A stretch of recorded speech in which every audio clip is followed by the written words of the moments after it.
Meh.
My shit's charging.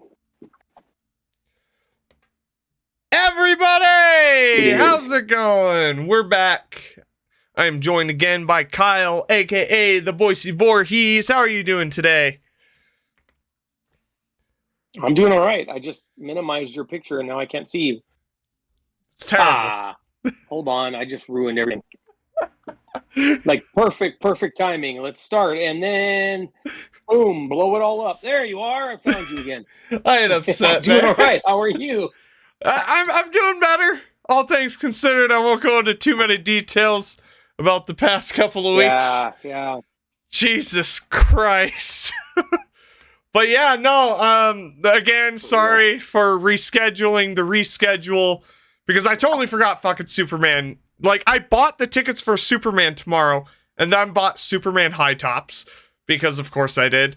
And then I was like, wasn't I already doing something Thursday? I'm like, I gotta message him, shit, because I gotta review the movie Friday. So I gotta see it Thursday. I saw your unboxing.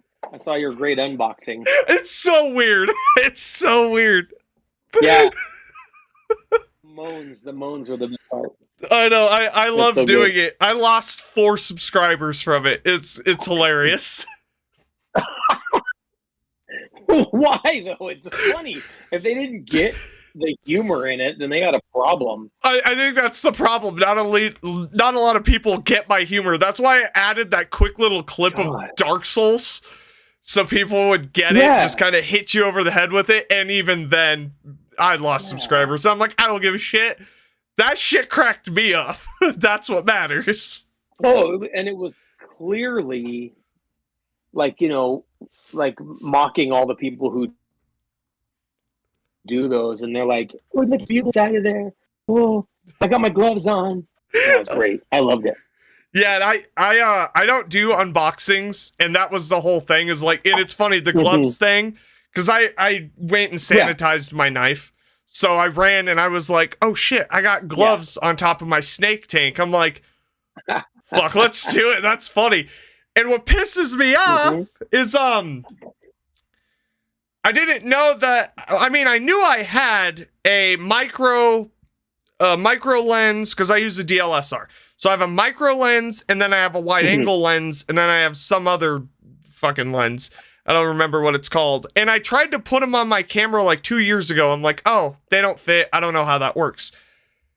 And then I found out literally hours after I did the review and it was up, I was like, oh, these lenses do fit. I'm just stupid. 2 years of trying to make them work. So now for my next review, I have I'm going to have that micro lens so you get to see even more detail, in the wide angle lens so I can get those wide shots, dude. I can put more figures into the picture. It just, like, it's just expanded like an explosion. Yeah, that's cool. It's like one of the intros to the Friday the 13th movies with an explosion. Oh, great segue. But yeah, thank you for watching the video. I always appreciate feedback, even when it's bad. But when it's bad, I just tell people to shut the hell up. I'm grabbing something from a cat. Hold on. Oh, you're fine. The cat is going into the closet and pulling cosplay stuff out, but he's like yoinking it through the closet door. I would show it, but I had to hurry and get it before he destroyed it. There we go. No, you're good. It's like a hoop skirt for my for Atticus's Victorian vampire thing, but he's just pulling it out between the cracks, and he's just over there. Yeah, just shredding it. Yeah. No. Anyway, sorry about that. Sorry about the interruption. I had a cat catastrophe. It's okay. My snake likes to eat bark. More Friday 13th. Oh. Yeah. No. Yeah. You got to get it out. Yeah. I do. It's a nightmare. But yeah, Friday the 13th. We left off talking about part 7. Oddly, 7. We just had to stop when the movies got really bad. But there's highlights in those. There's things I love. Yeah. In even the bad ones. There's one that I don't really, but there's things I love in the next few as well. I mean, because a lot of those, honestly, from where we're going from here on, are really the first ones I got to see as they were new. Oh, You know, I really? saw a bunch on, Monster Vision when I was a kid. Yeah, Part 7, I think, was the first one I actually ever saw because it was on TV. But then 8 is the first one that I rented on VHS that was like a new Friday the 13th movie. So we're getting into like where I kind of came into the series, even though I went back and watched everything. Yeah. For sure. For sure. Yeah. So the next one would be Part 8. What, I was 12 when it came out? Yeah, I think I was 12 when Jason Takes Manhattan came out. Oh, really? When did it come out? It was like late 80s. It was 89, right? I think I think it was 89. Yeah, I wasn't even fucking born yet. Well, I was 12. I was. So that's like right at the time. Yeah. No, I was born in 94. I think that's when Jason Goes to Hell came out. Oh, God. I remember that fucking movie growing up. But, yeah, around then, yeah. All right, so let's stop talking about how old we are. Because I'm going to get depressed. But yeah. I'm home. Jason Takes Manhattan. Yeah. It's rough. It's a rough sit, and it's a long sit, too. That's one of the longer Friday the 13th movies for no reason. Yeah. And I think that, I think probably the main thought to start it off is that I think they just advertised too much and couldn't live up to that. Yeah. But there are definitely some things that I really like. There's things I really like in it. Now, obviously, there's things I don't, but there's definitely some fun to be had in the movie. And there's also logic in the movie, too, of like how boats get places. Oh, did I lose you? I just have your picture now. Yeah, I lost you for a second. Okay. Oh, okay.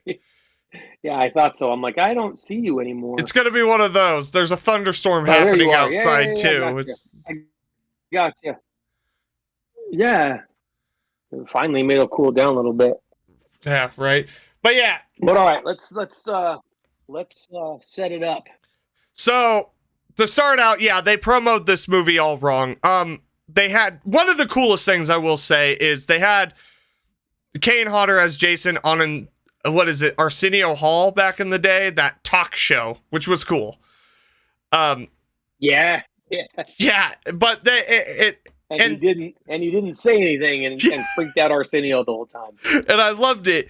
But yeah, the idea of Jason in Manhattan, like inherently the idea I've always been skeptical on, because it's like it's equal parts dumb but awesome, because it's like, oh, you could have Jason run around and just kill everybody, but then it's like, okay, how's that gonna go? Yeah, it's definitely something that like strikes your imagination when you hear about the idea. And that first teaser trailer they did, which was just the cityscape, and it's playing, start spreading the news, I'm leaving today, and then it zooms up, it turns around, and it's Jason. Yeah. And so that teaser just makes you think, oh, this is gonna be something cool. Yeah, and then but you get Jason on a boat. Yeah, a lot of Jason on the boat. A lot of boats. And I do like 2 boats, yeah, because it's on the houseboat at the beginning.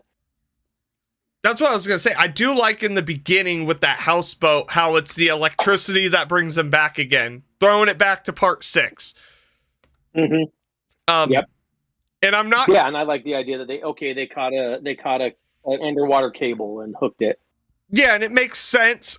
Interesting that one of the characters on that boat has a replica Jason mask, axe mark and all. I'm like, who's buying serial killer merchandise? But we also live in today, so But it does have the mustache up chevrons instead of down. Yeah, it's got the like. It always made me think of like a villain, like mustache twirling villain. But I still liked it. I think that's a cool mask. Yeah, it's a cool mask. It's a great design for Jason. It reminds me of Tarman from Return of the Living Dead. Like, he's just goopy, slimy, gross. Went with that. He comes from the water. Yeah. That's his kind of like, okay, he comes from the water. And that's why he's so scared of it later. We won't get to that yet. Yeah. Oh, God. But yeah. But yeah, so it definitely gives you that. Jason is a water thing. And so it's kind of sets you up for kind of the tone for the movie. The acting in that scene, terrible. The actress, God bless her soul, that kill is slow as shit. And I'm just like, Jason, just kill her already. My God, my man. And she's just, yeah. Oh God. He kills the other dude fast. Yeah, and then Harry Manfredini, it's not my favorite score for a Friday the 13th movie. He phoned it in for that one a little bit. There's a couple of tracks in it that are good, but a lot of it's just like, and that plays a part of it. It was like weird synthy like soundtrack, and it just, to me, didn't fit too much. And it's just right off the bat, it hits you with, okay, all right, this is what we're doing. Let's see where it goes. And then it hard cuts to a fucking, what is that, a cruise ship in Crystal Lake? And I never figured out if it's in Crystal Lake or adjacent to Crystal Lake. They never really claim if there's like a lock that goes between the two, a canal. So Yeah. I never have understood for sure. Is it in the lake? Was he near the lake? Did the houseboat drift somewhere and he got on this other ship? Yeah. Yeah, they don't really clarify that. I think they weren't worried about it. A lot of that movie feels like to me that they lost a lot of budget, and I don't know if it's because the MPAA ripping them apart for the last two movies, and then they just didn't have the money. I know they said the Paramount at point was getting embarrassed by the series. Yeah. And so they didn't give them as much money as they had in the past. But so it definitely has a cheaper feel, and even that logic idea of like, we're not going to explain how this boat got there or where it got to the ocean from. But I mean, I do love the shot of the boat pulling up anchor and Jason just reaching up onto the anchor from the water. That's a cool visual. Oh, yeah. Like, he's like, yep, here I come. And then introducing us to all the characters right then. You have not... Calm down, Thunder. Jesus Christ. You have not Carrie from the last movie. This is like an empath girl. And then you have old man douchebag from Star Trek The Next Generation Season 2. Yeah, like the worst uncle in the entire world. I don't know. Uncle, teacher, uncle. I root for it because I'm like, I don't have kids, but I'm like, I don't know how to teach them to swim. I'd probably do the same shit. I don't know if telling them there's a monster down in the lake and then throwing them in that lake, even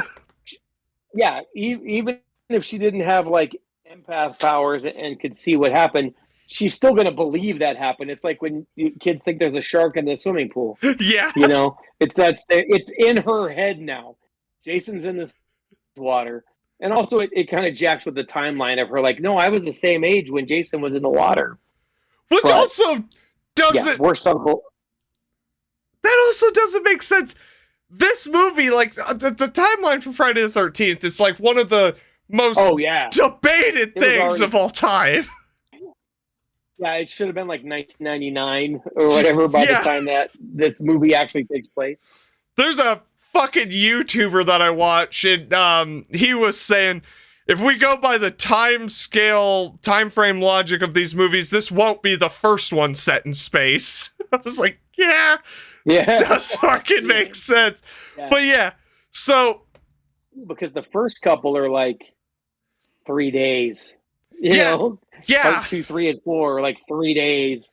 And then it just God, Wow. Jason X really isn't the only one set in space. I'm just thinking about it. Hurts my head. Yeah.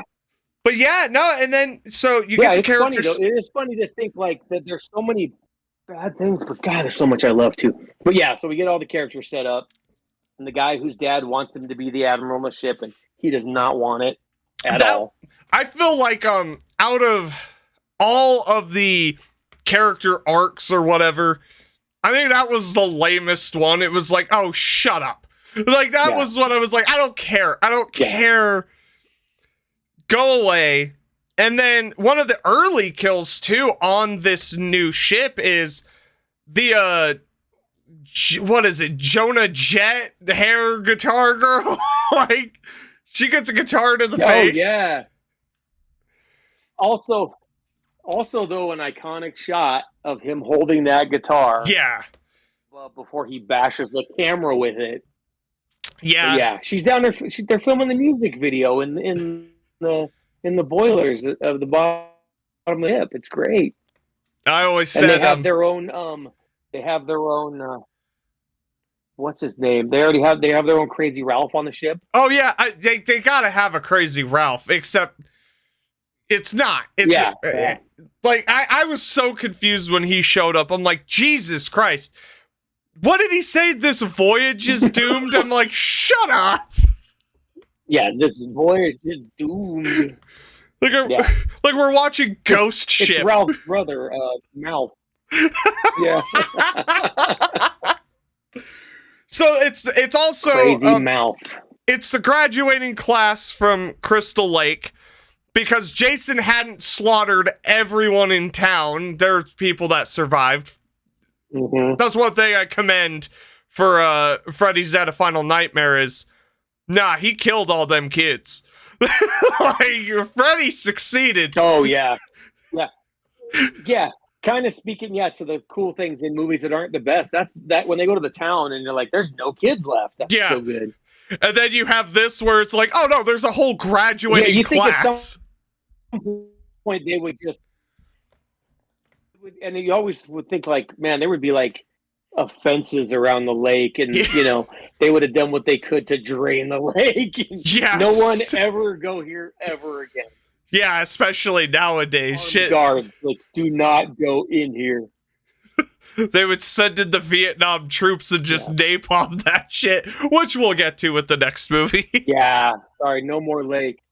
No more lake, yeah. But there's then you get on the ship and it's just systematically eliminating people. But again, I think because the set isn't what they probably had, the script probably had a larger cruise ship in mind. Yeah. Because like the scene in the dance floor when he kills Kelly, who the ceiling's right there. He lifts her up and she's at the ceiling. So that's maybe an 8-foot ceiling in that room. Yeah. It's like a ballroom in a ship. But I'm guessing the script was like, and he enters the grand ballroom, Yeah.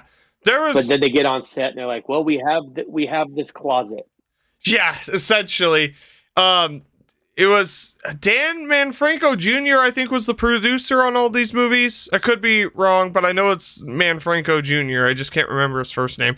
Yeah, it was one of those. This was the lowest budget because the last one didn't make money. And it was starting to really become apparent where it's like, these are embarrassing movies. And it shows kind of like...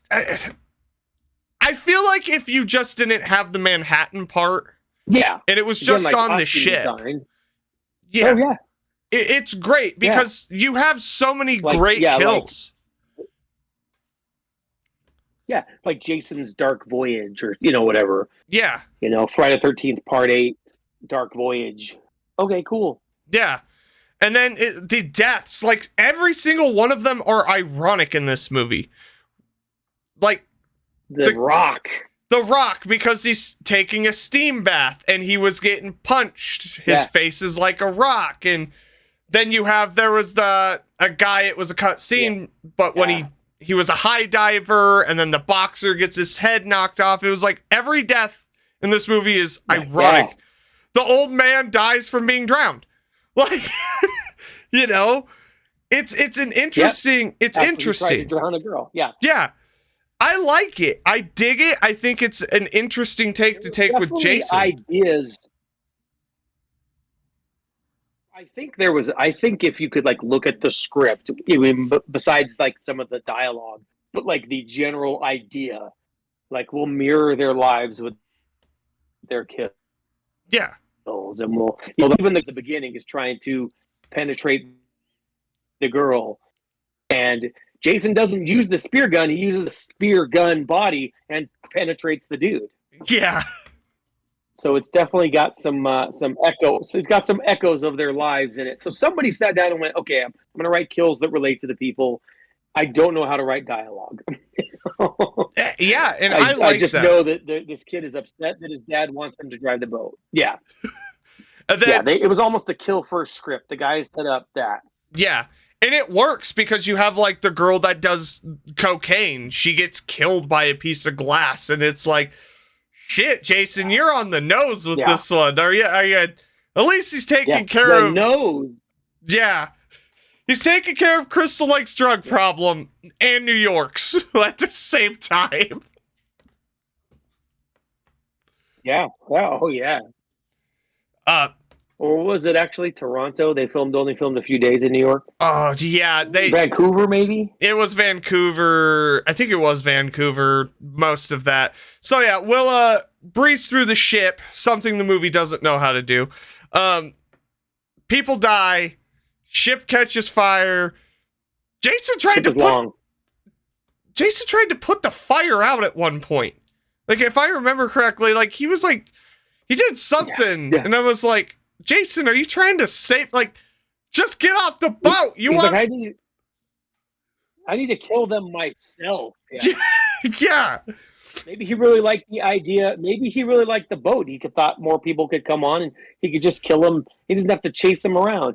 And this is the first one that actually, when you get in the boat, it really was the first one that had Jason teleporting around. Yeah. He definitely moved. Yeah. It's an interesting take. It works for the game. I mean, I can't dog on it too much because they've, at this point, went full-blown supernatural, which is fine. I just always preferred, slow zombie Jason to teleporting murky water Jason. But it's fine. It's fine.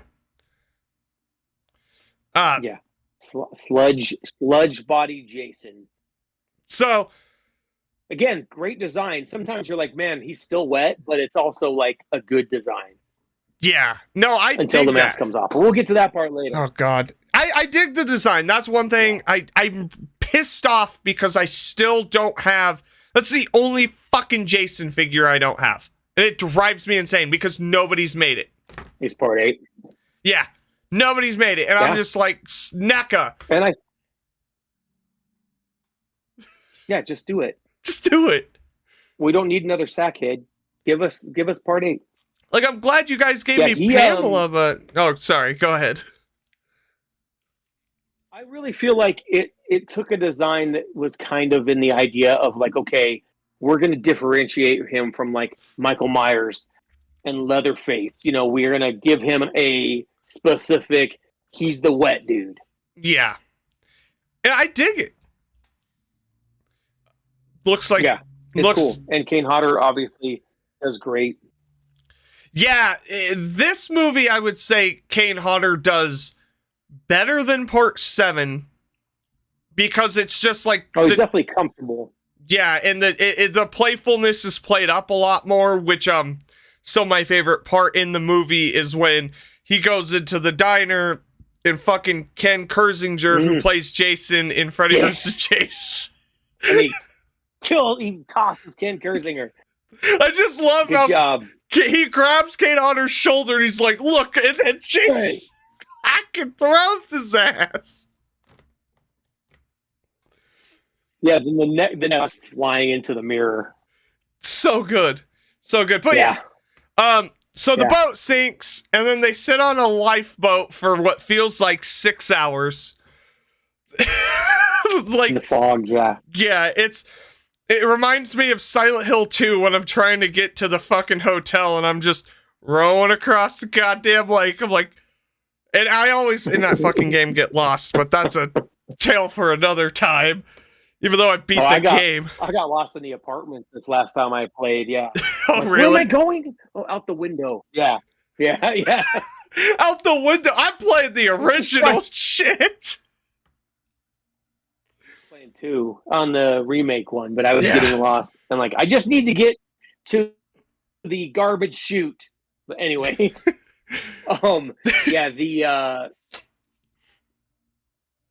I think that they could have done more of a crash maybe at the pier, and then they just kind of struggle on the shore. That would have been because the lifeboat is a little bit of a. It kind of like you have a little momentum because the boat's sinking and there's been a chase, and then it's like, okay, no momentum. Let's sit in the boat. But I almost feel like the movie's going to be too short, so just get them on the boat for a little while. It's almost like what they could have done is somehow get Jason. They all gang up on him and pull a Tommy Jarvis, chain him to the anchor and then drop him so he's dragging, and then the boat crashes into the pier. That way Jason's incapacitated for a limited time. Instead, they show up on shore, and then literally there is like 0 seconds in between them arriving and then 2 dudes kidnapping a chick and shooting her up with heroin. Like, there is 0 lag time with that shit. We're like, yep, this is New York. You get here and we just shoot you up with heroin and send you on your way. Like, I'm never going to New York. Also, right after that, still love the shot. Jason walks up on the pier and he sees the advertisement billboard with the hockey mask, and he tilts like, what the fuck am I looking at? And then he spins around and he's lined up within the camera. Again, that's like, thank you. That's what I needed. I needed that. Yeah, it's like such a cool little moment. It is. It's a great moment. Do some fan service. Yeah, and I can't say the director's a bad director, because shit like that, and then let's just go full on to the Mike Tyson fucking on the roof fight scene from Fight Night. Like, it always reminds me of that shit. That kill. Man, he was fighting for his fucking life. And we still always laugh at, like, punching a hockey mask and thinks he's going to... But he had him on the ropes for a little while. He was pushing Jason back. He could hit hard. Oh, yeah. He just got tired. Wifey comes in and says, no, we should go to New York and you can dress as Jason. And then what if someone kidnaps Wifey and injects her with heroin in the alleyway? Well, then apparently, according to this movie, kill one with the needle and the other hit his head against the pipe. I would have double tapped that guy, Jason. You're slacking. Like, shit. Yeah. But yeah, that head punch, dude, is like, it's, again, that's something that people who haven't even seen the movies know about. The knocking the head off, it's a meme all the time. Yeah, just a little gif of him getting his head knocked off. It's so good. But it's good. Perfect. He's at it. He's got him. He's moving him back. He's hitting him good. He just can't keep going. It's funny because it's like Jason's like, what the fuck? They're like, no one's done this shit before. No one's fucking punched Jason like that. Yeah, no one's squared up. Take him down like that. He's like, oh, what? But yeah, he gets he's surprised. And then he gets his head just one punch. Jason's like, I gave you yours. Now it's my time. Uppercuts him. The head lands in the trash. He tells him. He's like, take your best shot. Seriously. Okay. Jason, the original One Punch Man. But that kill's great, and that's kind of where that's kind of where the kills, like, as far as the creative ones for the movie, kind of just go out the window because the rest are kind of fucking lame. You have one guy getting drowned in a barrel of water, toxic waste. I'm not sure what it was. Waste. You got a lady dying in a car accident that has nothing to do with. I mean, Jason was there, but it's like Just get her out of the car, you guys. Yeah, it was a drugged out heroin girl. Fucking killed. She killed her teacher. Wasn't even Jason. Yep. She saw little Jason, and she's like, "I got to turn." Yeah. Yeah. But there is a moment. I mean, it's a little after this, but my favorite moment in the entire movie to this day will be Jason walking down the street after the two mains, and there's the sense of the music, and Jason just fucking soccer kicks that boombox, and then they pull switchblades out, and they're like, "Fuck, man!" And then he turns around, back shot, and just flips the mask up and flips it down, and they're like, "We're cool, we're cool," and it's cool, man, it's cool. The part, first of all, the kick in the stereo, because he's just like, "I don't have time to kill you guys, but I'm gonna ruin your night." Yeah, fucking dick. Then the awareness that he's like, looks like shit. Like, you guys are gonna see this and you're gonna be terrified. But I don't know how he would be aware of that. He saw the reaction in part 7 where they saw him after his mask broke, and they're like, "Oh," and he's like, "Oh, I'm ugly." The fact that he's like, "I don't have time to kill you, but I will ruin your life because you'll never forget this moment ever again." Right. They gave up crime that night. And apparently I did find out. Oh, yeah, they were done. He did more for New York crime in the 80s than the police did. Fair. But, fair. So real quick. I did read that in the script. Oh, yeah, go ahead. I was going to say, oh, sorry, burp. Spike's Transformers reviews, what's up? Lol, chi, ha, ha, ha, what's up? Thanks for joining. Hope you enjoy this. How's your night going, man? I'm wearing a fucking Mechagodzilla shirt today. Well, that's not bad. Well, I got my hat, too. I do have my, it's hard to see behind me because the focus of my webcam. I picked up a Sideshow Part 6. Sideshow Part 6, Jason. I got a good deal on them. Super hard to find. And then Spike's Transformer says, my two favorite Friday the 13th movies are Part 6 and Part 8. Really? Part 6, you're a good man. But Part 8, wow. Nice. I can respect it. I mean, like... I did read... Yeah. Go ahead.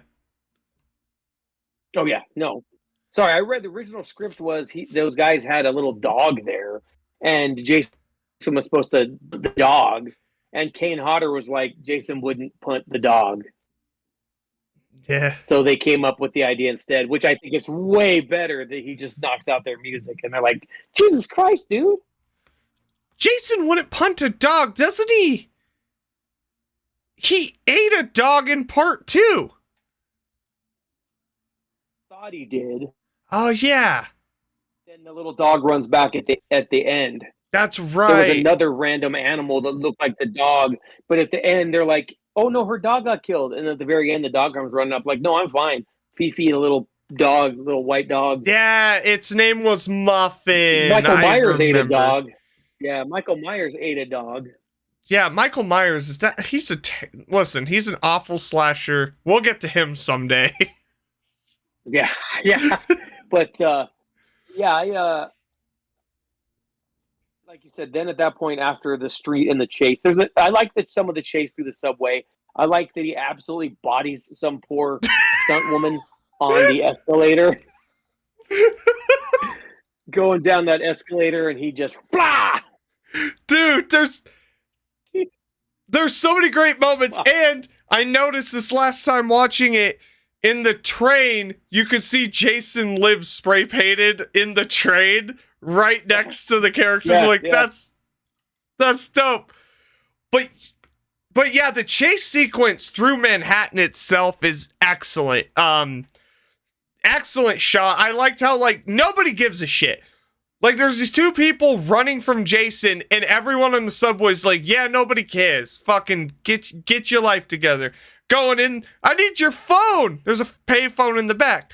You don't understand, someone's trying to kill us. welcome to New York. It's like, it's perfect. Oh God, don't tell me I lost you. That same vibe from Nope, I'm here. Can you hear me? Yeah, you're good. You're good.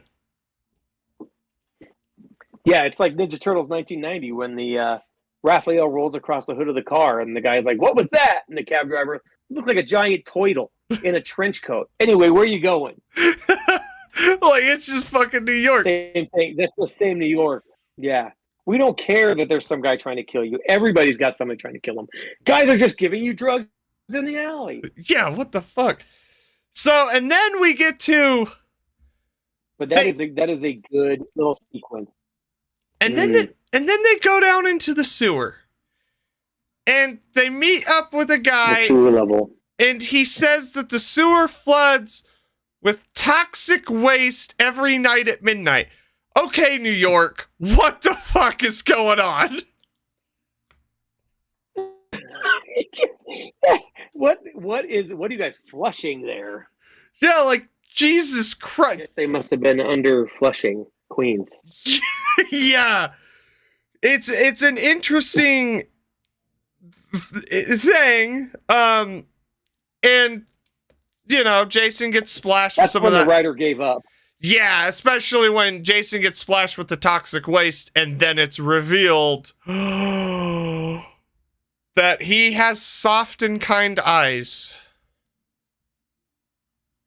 Like, when they take the mask off, yeah, and his face is like Trapjaw from He-Man all of a sudden, and I'm like, Part 7 had the most amazing face.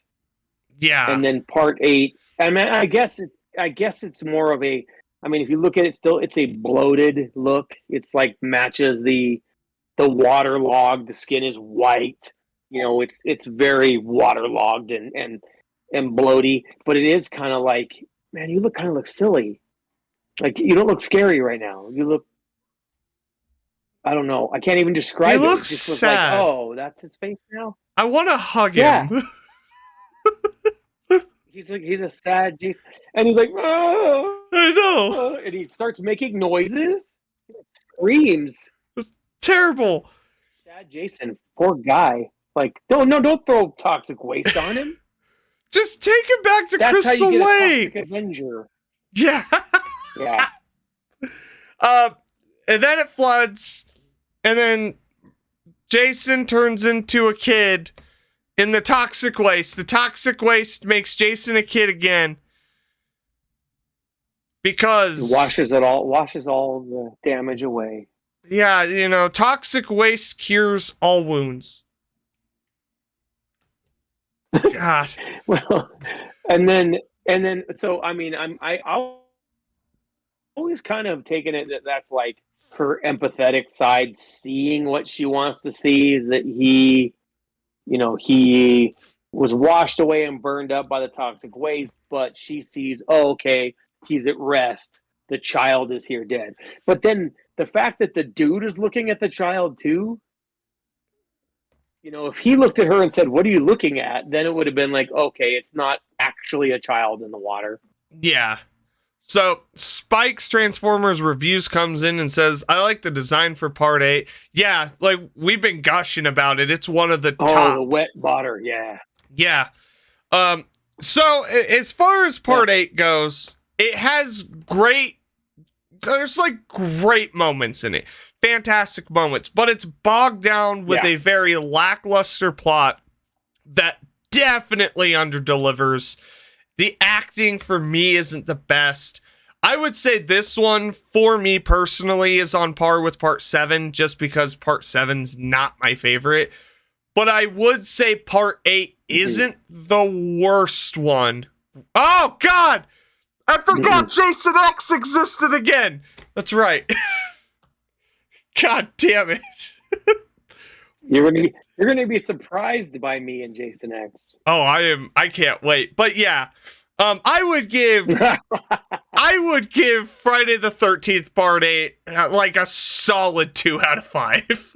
like it's it's a solid 2.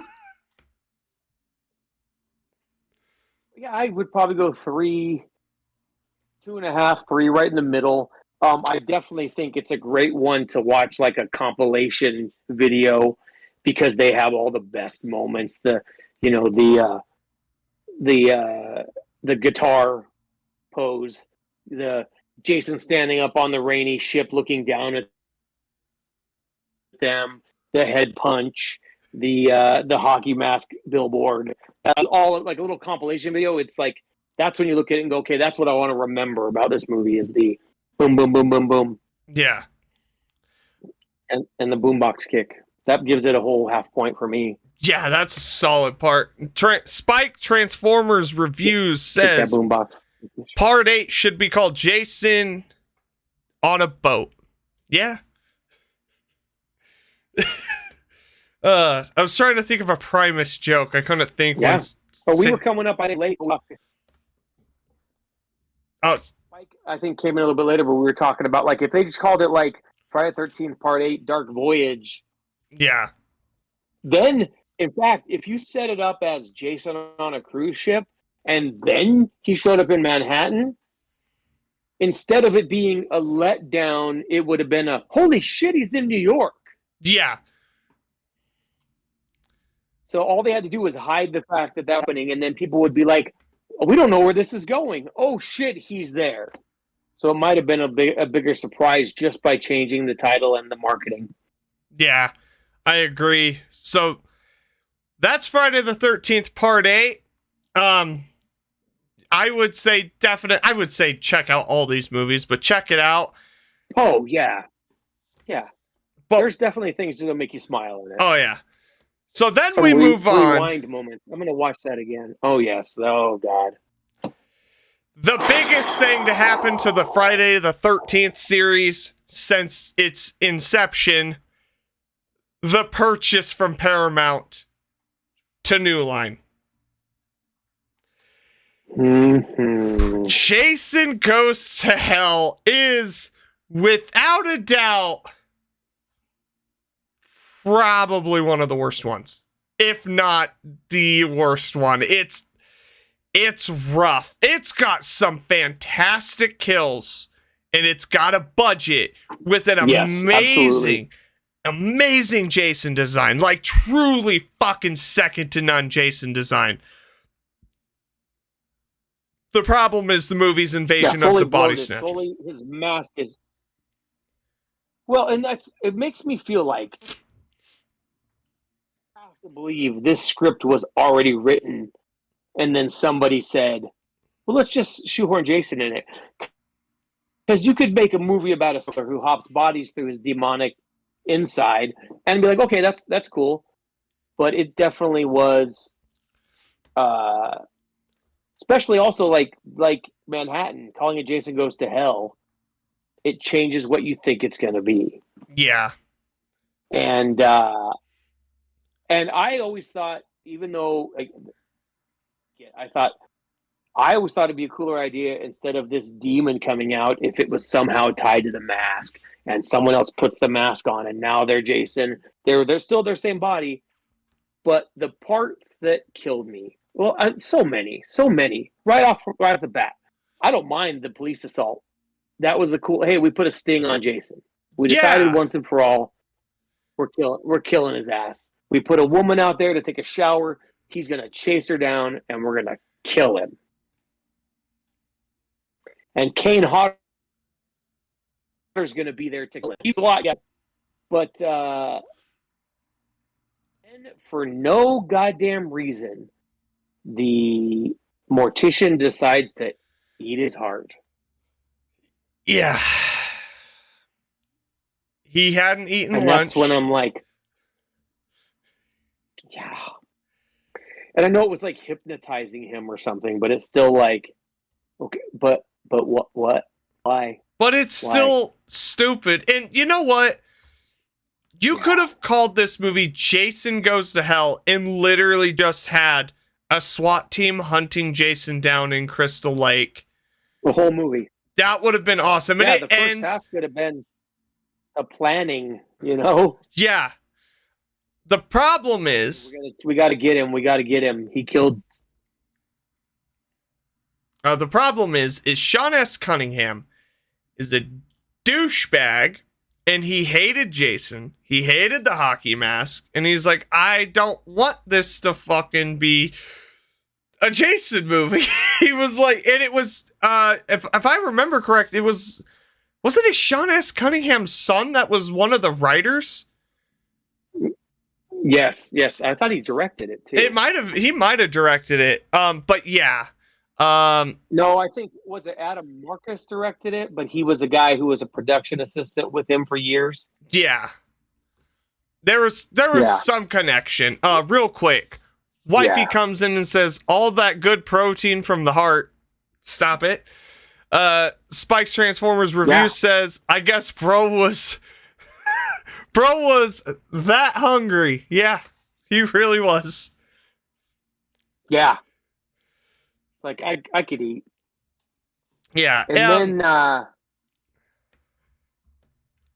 so the sin to me was, look, it's called Jason Goes to Hell. Jason's not in it anymore for now. Yeah. And then we meet the family that never existed beforehand. And probably the biggest sin of the movie, Creighton Duke, the history with Jason, never seen it before. Why do you know them? Why do you know the lore? Yeah. I will give you, like I said, the kills, great. The tent stake, rip through the entire body kill. Oh, that's one of the melting man. Yeah, those are some of the goriest kills of the series up until Freddy versus Jason. Like, I would still say definitely got their money's worth out of the effects. Yeah, but yeah, and it's just so, and the main character, he's from Friday the 13th, the TV series, which is tied somehow to the movies, but doesn't have Jason. I haven't watched it. Yeah. I'm not going to watch it. I'm too busy watching Star Trek. Yeah. It's just, and then I think it's hard to even say, like, what's like, just all bad choices. Well, and it's like, you think of like the insensitivity of the town of Crystal Lake. They're making Jason Voorhees burgers while his sister works when there's people who probably come and eat there who've lost family. His sister fucking works there. What? And I swear to God, somebody thought they were writing another Halloween movie, and they're like, "Oh, this is Friday the 13th. Oh shit, we already have a sister. I already have the guy hunting him. Oh crap." Yeah. So Spike's Transformers review says, I've seen Jason Goes to Hell. I'd give it a 5.5 out of 10. Shit, that's higher than I'd give it. But those kills are worth it. And the sex scenes. It's very the kills. One is very graphic. Very graphic. Yeah. And then I think the scene that completely took me out of the movie, well, there's two. It's when Jason in the guy's body is going to transfer into the cop's body, and he ties him down and shaves his face. He puts shaving cream on him, and he shaves his face. Butt naked! What, he doesn't want to feel the stubble?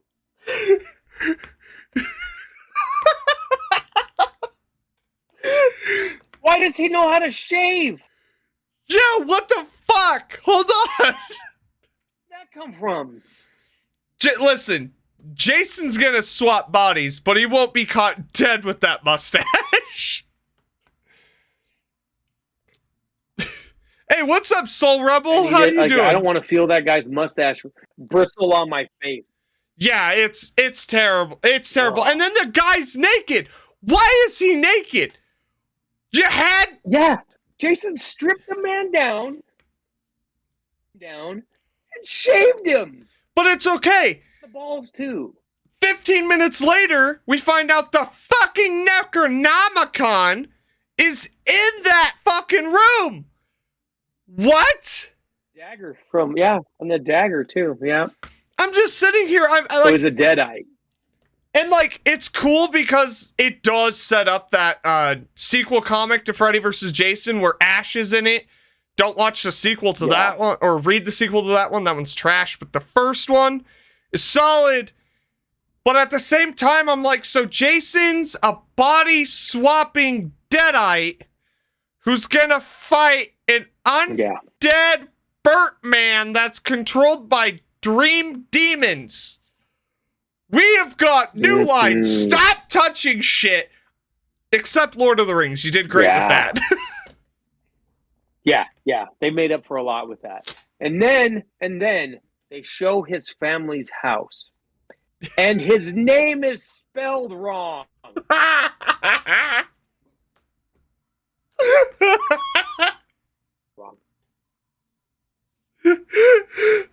love how Jason's house... It's spelled wrong.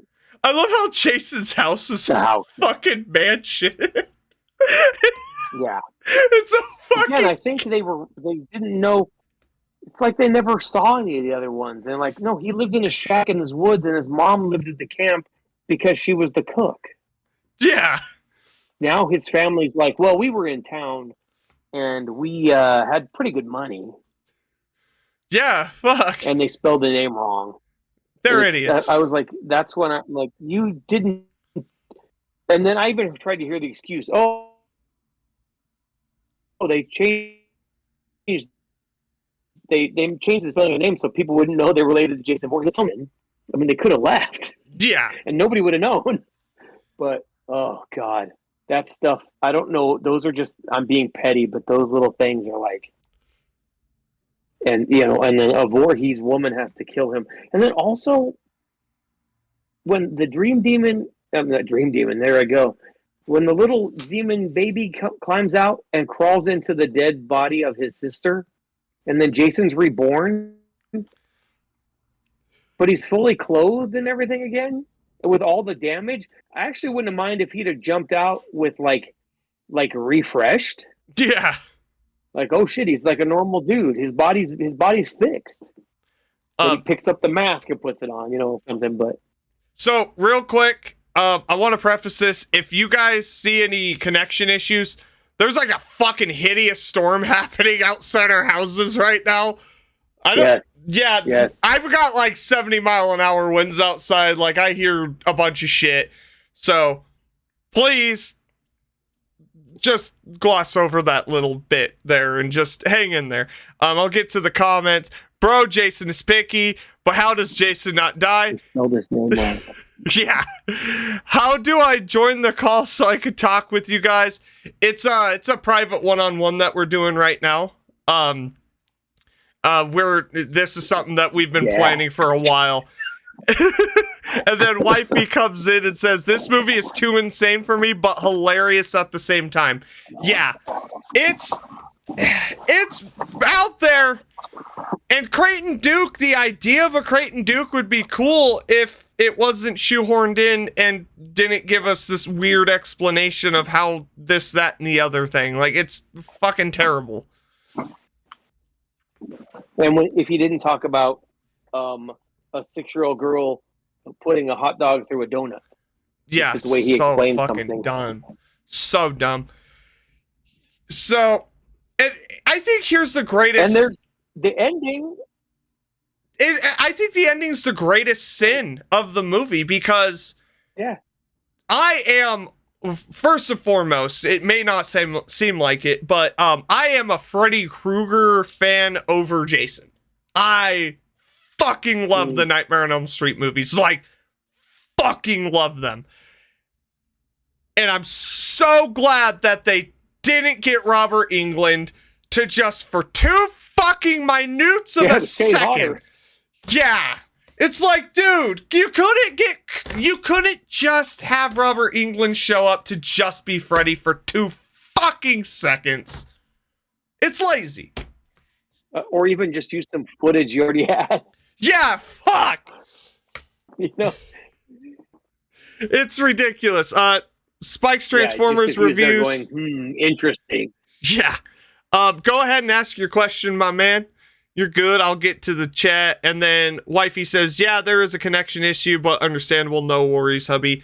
Yeah, it's hitting me too. I'm watching my connection fluctuate. But it's all right. Dude, we couldn't push this anymore. I'm fucking tired of pushing shit. I gotta get shit done eventually. But yeah, Jason Goes to Hell, fucking 1 out of 5. Like, all it's got are the kills. That's it. That's fucking it. And you take Jason out of that, and you make it some random killer, and it's basically The Hidden that came out in the early 90s. The movie The Hidden's about a body jumping, but you could do something fun with Yeah. that. It could be a fun 90s slasher had it not tried to be a Friday the 13th, a sequel. I mean, there's even some things from the movie Shocker in that, where he's jumping bodies, Wes Craven's Shocker, and that did it better. Yeah. Spike's Transformer Reviews asks, what is the best kill in all the Friday the 13th movies? Oh shit, that's a tough one, man. That's a tough one. I mean, Kevin Bacon's kill is always that's iconic. So surprising. I think that's a great one. I love the sleeping bag. And then the original sleeping bag. And then Jason Goes to Hell with the rebar through the tent and the girl. That is an iconic fucking kill as well. Yeah. For me, I will go with part. Dad folded in half in part 6.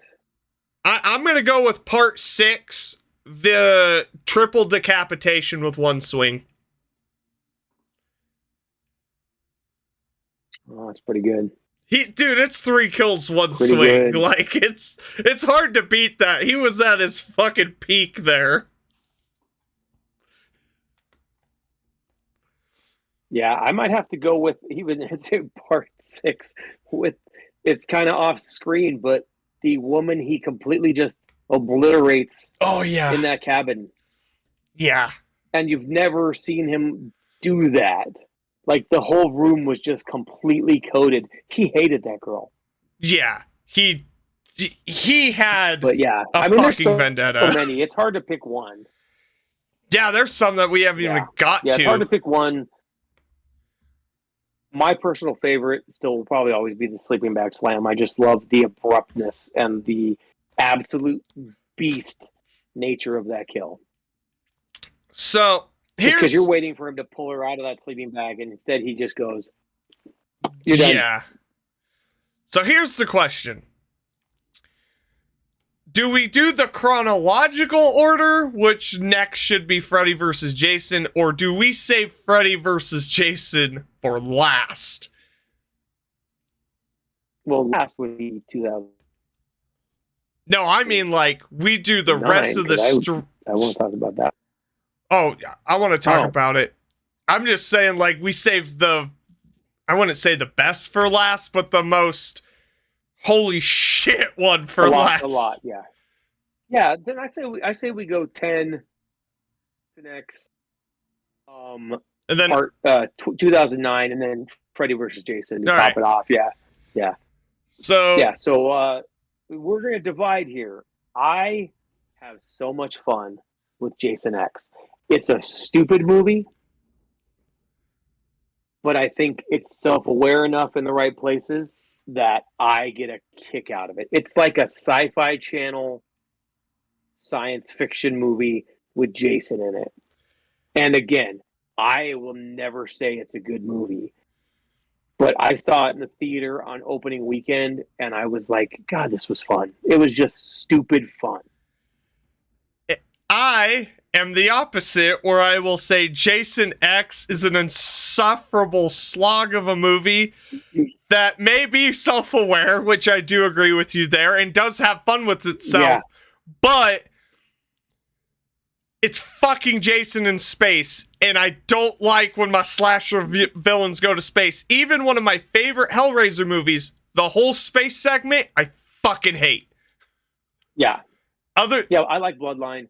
And the final moment in space I like when basically the space station was designed to fold and be the lament configuration.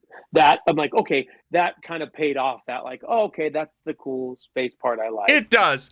But yeah. Jason X, which obviously they've even come out and said was, well, fucking, we had to wait for Freddy vs. Jason to be made, so we put this shit out. And that's fine.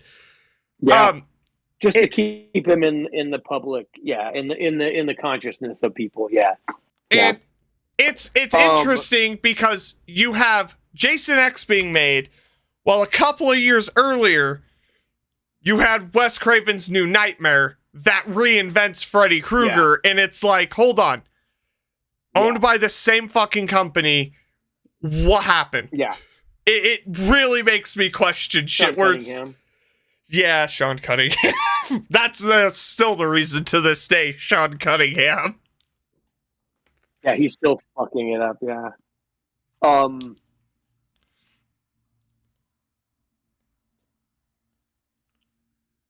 set up at the beginning when they're like, we can't kill him. We've tried, we've done several things to do it. He's not dying. And then the government being like, well, first the choice is we'll just freeze him.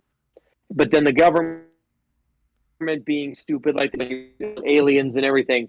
Well, maybe we can figure out why he regenerates and maybe use it for our advantage. And I do like the fact that Jason, if they're going that conceit, the regeneration, that when we see him and he hasn't been fighting for a while, he's got hair growing again. His skin looks normal. So it gives that idea that, he regenerated up to a certain point because he hasn't been damaged in a long time. Yeah, it's an interesting take. I also like David Cronenberg being in that scene. Yeah. Well, and I think, again, like we were talking about with Jason Takes Manhattan, you could have had a pretty good movie set some years in the future with Jason getting out at this lab where they've been trying to experiment on him, which is kind of what happens in space anyway. But having in a laboratory setting, it's still awkward for him to be in some kind of bunker. It's like the bunker from like Day of the Dead, down there, and they're doing experiments. And you can run to other experiments that they've been doing, Oh, we tried to use him to recreate a regenerating soldier, and now we have this out of control soldier. Oh, look, Jason gets to fight this super roided up regenerating soldier. There's definitely a thing in there that could have made a more serious film that they started off with. Yeah, I agree. And I do like him putting that guy like, I agree. There's an idea. There's a good kernel right there. Yeah, it is. And then they go to space. That's fine. Yeah. Look, it's fine. I can't. I've shit on Jason X for most of my life, and I can't in good heart do it anymore, mostly because I'm almost out of beer. That's why. Like, I just can't. Because I think they knew that, like I said, they know that they're like, we're putting Jason in space. Let's just go full Sci-Fi Channel. And that's, and there are some great moments in it. I can't deny that. The face smash is so good. It's creative. And how he even picks it up and looks at his work like, oh man, that was great. Her face just smashed right off. But what cracks me up is at the end when he's flying through the atmosphere to Earth 2, fucking original fucking name there. God, you guys really went all out on that one. The whole TV show. There was a whole TV show called Earth 2 back in the day, too. Terrible. And it just leaves it up for like a whole future series, which he did end up doing in some comics. There are sequel comics to it. Yeah. Good fucking luck tracking them down, because that's one thing I have learned. Don't hunt down Freddy and Jason comics. Yeah. It's fucking impossible. But yeah. Yeah, I remember there was even a Jason versus Jason X, where Uber Jason somehow got brought back to the normal timeline and he had to fight him. They could do it would have been a time distortion thing. So real quick, Spike's Transformers review says Jason X 0 out of 10, no offense. Again, I will never ever tell someone they're wrong. Dude, it's the same thing. It's just a soft spot in me. It's like me in Freddy's Dead. I am aware it's the worst Nightmare on Elm Street movie, but it is my third favorite Nightmare on Elm Street movie. I fucking love it. Yeah, there's definitely a difference between favorite and good, Yeah. And I have fun with it. I love the stupid puns. When Condor gets thrown on the giant drill bit and she goes, "He's screwed, sir. He's screwed." Yeah. It's dumb fun. The movie makes me laugh. And then I don't care. I don't care what anyone says. The design for Uber Jason is fucking amazing. Fucking tastic. I am so glad that I found his figure from McFarlane for $40. Oh yeah. It could have been worse, but I found it for $40 and he didn't have a machete. It was just him. And I was like, I don't care. So I I'll take it. Yeah, I put a fucking machete in his hand. I'm like, there we go. I'm missing one now. Yeah. I wish I could see the concept art, because I read that they had a concept art of two versions. The super clean Uber Jason, and then they kind of had a junkyard robot version that was going to be just with parts of machines there that they could find, and that's what he was going to be covered with, instead of the slick metal. So there was almost like I can't even think of a movie that would think of it, but like a junkyard version of that, not necessarily junk, but sharp angles and pieces of chip, and the mask just being the hockey mask, but just metallic on top of it, But I like when he comes walking out of that fog and Uber Jason's there, it's like, okay, that's cool. And then KM has her stupid haircut and tries to fight him, but I recognize her from the third Riddick movie. Yeah, she does a lot. She does a lot of Sci-Fi Channel stuff too. Yeah, because she was in I think she was in Babylon 5. I don't know. I don't watch a lot of that, but I think so. That or no, she wasn't in Farscape. Yeah, I think she was in Babylon 5. Yeah. So Spike's Transformers. there was that. So that's again. No, go ahead. Spike's Transformers review asks, what is the best Jason design? Part 6. Part 6, Unmasked. Part 7. Yeah, it's those ones are to me, definitive Jason Part 6, just because he has all of the utilities he needs to kill someone, and he gradually gets them throughout the movie. It's fucking perfect. Yeah, actually has him picking up as he goes. Yeah, he gets his machete, he gets the belt, he gets the knife, he gets everything as he goes. I mean, and then there's always going to be a big place in my heart for 3 and 4, because it's a very similar look. Yeah. But it's just like when you think classic, okay, that's Jason. My costume's kind of based off of Part 4. Yeah. With a little bit of more rotting from Part 6 on it. An eclipse of the sun? Oh, no, it's a cat. Yep. Sam, named after Sam from Trick or Treat. Sam's about to get famous. Off the views, a couple of views. Thank you guys for watching, though. Remember to like and subscribe. I'm always appreciative. I like how... Oh. See you, Sam. Anger cat. Spike's Transform... Yeah, he got done. Spike's Transformers review says, my two faves are part 6, 8, and part 2. Yeah, I like Sack Jason. And then Wifey comes in and says, Kitty. Yes. And we all know the best Jason look is mine. That is true. That is true. But yeah, Jason X, I feel like I said, that movie's been, I've talked shit about it. Everyone's talked shit about it. And I'm not here to talk shit about it anymore. Like, my stance on it, it's a fucking 1 out of 5. I get the humor in it, and I pop it on once in a while.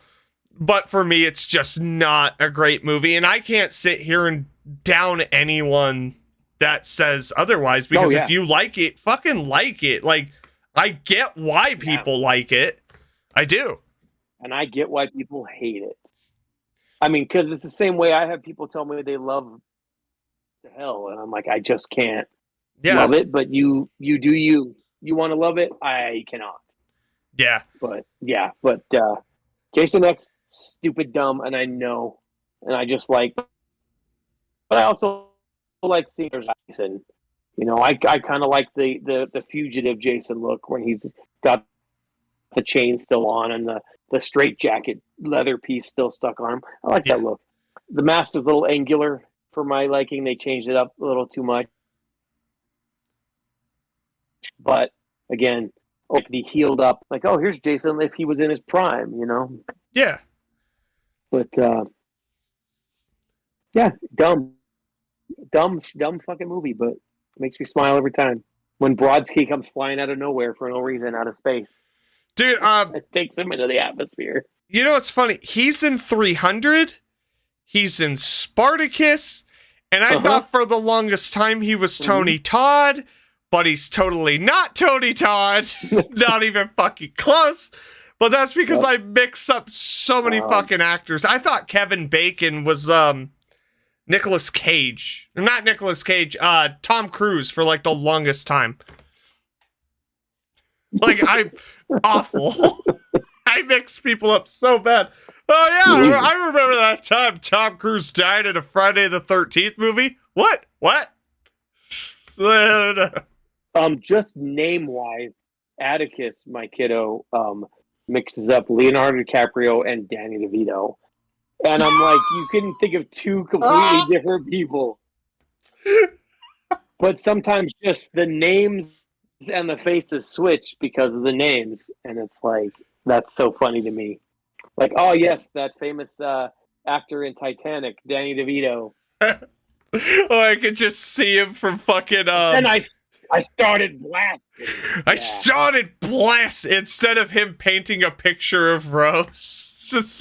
It's him from Batman Returns. Or it's him climbing out of the couch in Sunday Philadelphia that he's hiding inside of. I gotta watch. It's him on the couch being painted. I gotta watch more of that fucking show. But all right. So all right.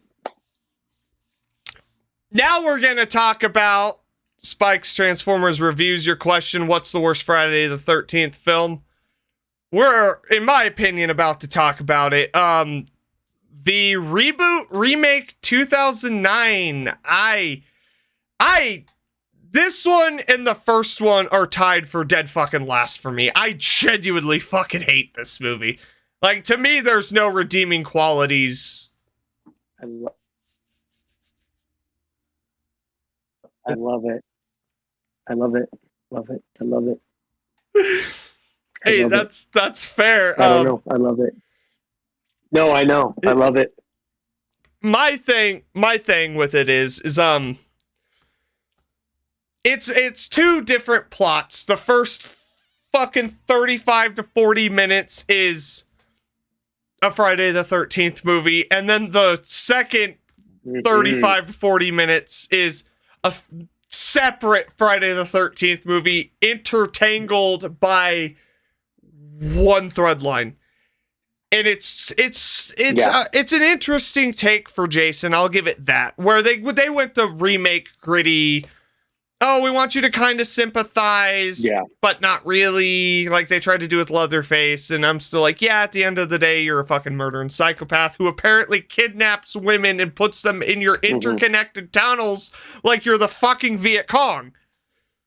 Yeah, that's my one part. That's the one part that when I watched it the very first time ever in a theater, I didn't like it.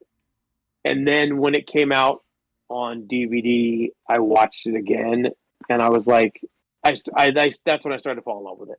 Again, the Whitney plot, I get what it does because it brings in the brother character. But again, it's that weird thing of like, yeah, they kind of set that up in the movies that if you look like his mother to him, he's going to be different. But yes, that part is the part that I will always go. I think what I love about it is I love Derek Mears in it. I love that he's definitely got a Ted White style Jason of the moving faster, pre-undead Jason that Ted White kind of did in part 4. Very, very physical. A little smarter. They kind of smarted him up a little bit, Yeah. with his skills are a little higher. He knows how kerosene works and and generators and things like that, which doesn't bother me.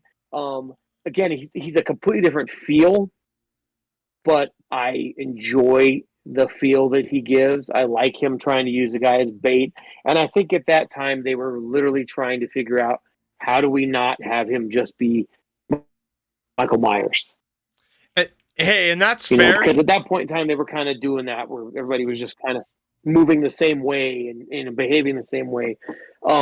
Again, he's not the same Jason at all, but I appreciate Derek Mears, and I appreciate when you watch Derek Mears interviews about it, just how much he loved doing that. And I'm like, okay, that and the first 20 minutes is an excellent Friday the 13th movie all by itself. It's like if you made that a short film, I'd be like, this is fucking yes. But yeah, there's things I love, there's things I still don't. Overall, it's sitting in my top 5 because I'm a weirdo.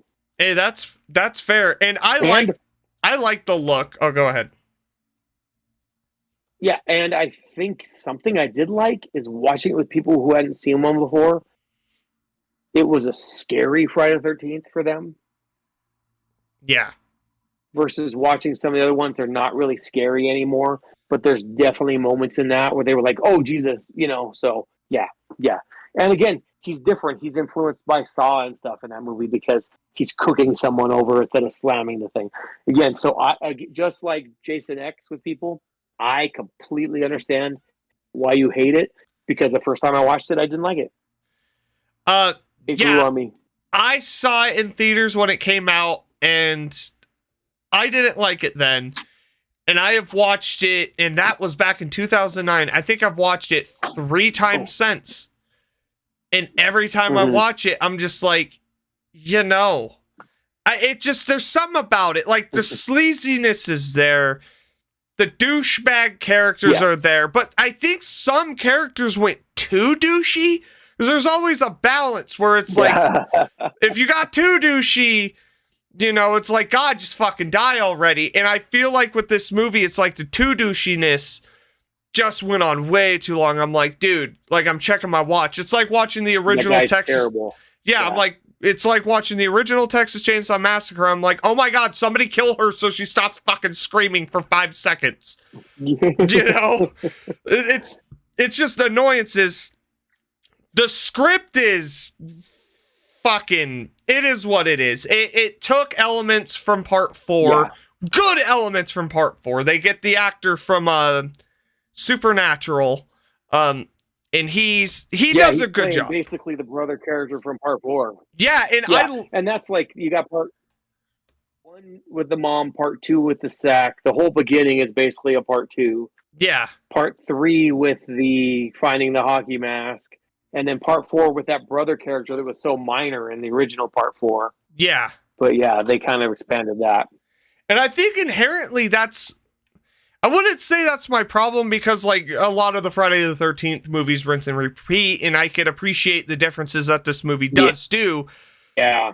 But it's that it goes too gritty. Like, I know they were trying to make Jason scary. It doesn't feel like it. Yeah. Yeah. And it's it definitely doesn't have it does not look like it. Yeah, it looks like well, what would you call that? A mid-2000s, late mid-2000s horror film. And it's fine. The soundtrack's fucking, to me, god-awful. Yeah. I'm like, Jesus Christ. It's literally just everything we still hear nowadays, minus the stupid fucking violin. Thank God the violin fucking sound that's in everything. It's definitely not Fredini, and that's where I think the negatives that hit me are the music doesn't sound like Friday the 13th. The film is, again, gritty but pretty. Like, it's too slick. It's not. Like, it looks like someone made a movie and filmed it like a film, whereas the old ones feel like something you shouldn't be watching. Yeah, to me, because they look like something you shouldn't be watching. To me, it's like, I compare this to, like, the remake of I Spit on Your Grave. You know, the remake of I Spit on Your Grave, it's great because it looks like this reboot of Friday the 13th, but it went fucking gritty. It went handheld. It really did. It got you up close and personal, which this movie does, but then I sit there and I'm like, well, most of these lame-ass kills are lame. I mean, I've seen Jason I've seen Jason throw an axe. I've seen him fucking stab a guy in the face with a screwdriver. I've seen this shit. The wood chipper, though, I appreciated that. Yeah. I like that the dispatching of him that way, of like, okay, he's gonna push Supernatural into there. I don't know why, I just forgot his name. Jared Padalecki into there. And then instead she's like, no, I'm going to throw this on the back of your head and throw it in a wood chipper. That's a pretty cool. Yeah.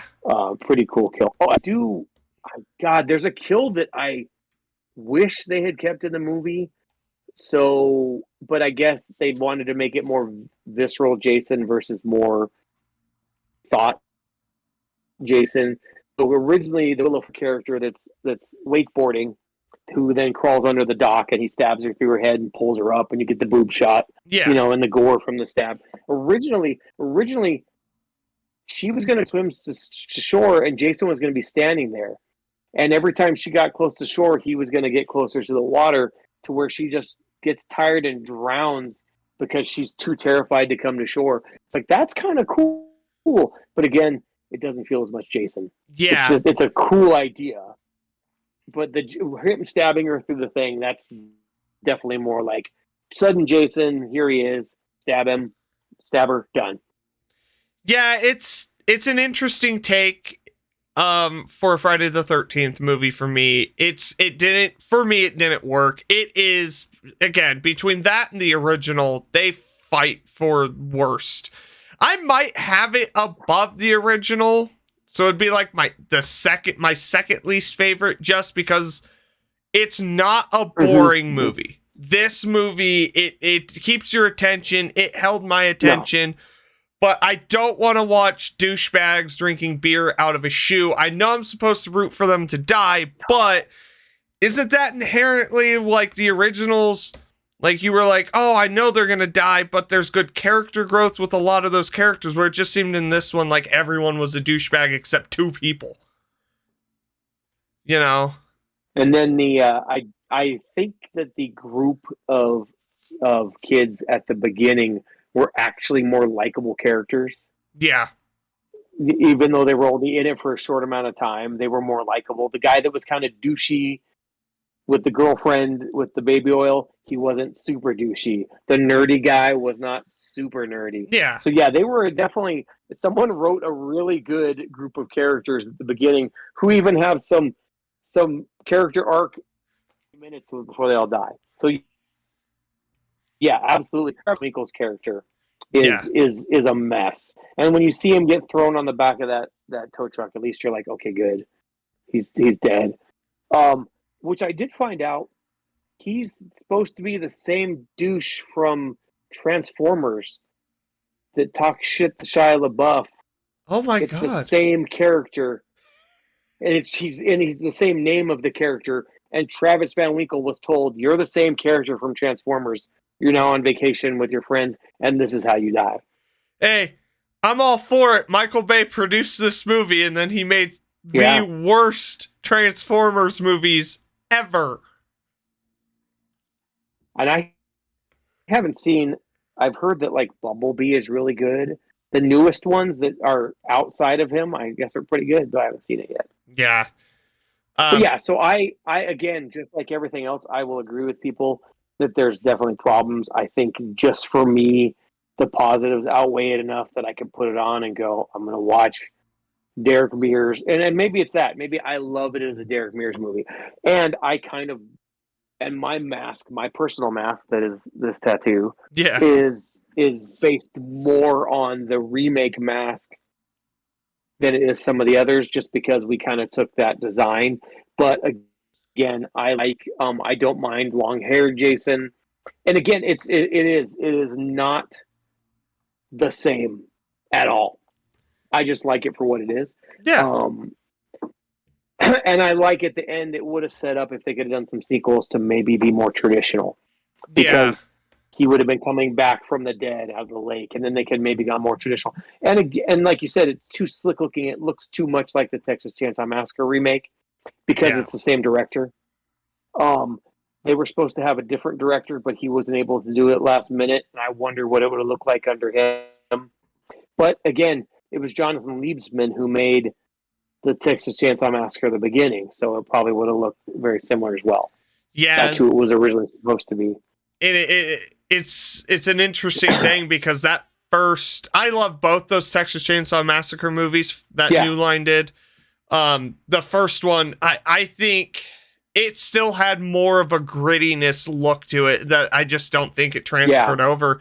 It would be like, it's almost the same. Well, I mean, I won't talk about fucking the remake of Nightmare on Elm Street because that's just a fucking disaster, travesty. No, that, oh my God. I could say this is way fucking leagues better than that garbage, but yeah, I don't know. It's definitely not one of my favorites. I can't appreciate it for the Jason. I think it was a great Jason, but it also at the same time, man, I miss Kane Hodder as Jason. Yeah, absolutely, absolutely, and we'll get more into that in the next movie we talk about too, about the things I miss. So yeah, so overall, totally understand why people don't like it, and I definitely don't put it above my favorites with other Jasons. There's just about it that hits me right, and again, I can see the problems, and I can look at it and go, this looks like, God, what am I trying to think of? It's filmed exactly like Last House on the Left remake. It's filmed exactly like the Hitcher remake. It's filmed exactly like Amityville Horror with Ryan Reynolds. Yeah. It's actually like that one. I like that one, but it's filmed the same way. And so yeah, it definitely, that's something I wish they could have filmed it a little cheaper looking, and I think that would have helped a lot. Yeah. So let's do it. But I like it. Yeah. Yeah, that's All fair. right, let's do it. Let's do it. I'm gonna go take a piss first. Yeah, me too. Thank you. Thank no, you. I was just gonna sit here and I'm just wiggling the whole time. We'll be right back. I don't want to take my mic with me. Chat, go ahead and ask your questions. When I get back, I'll start answering some. 2 hours in, and we got a paint. And I got this in case you haven't seen it. And I have a bunch of different weapons. I got Freddy's glove, representing a bunch of different movies. So, of course, I got some Trick or Treat on there. Anyway, you guys enjoy my tattoos. You can discuss in the comments.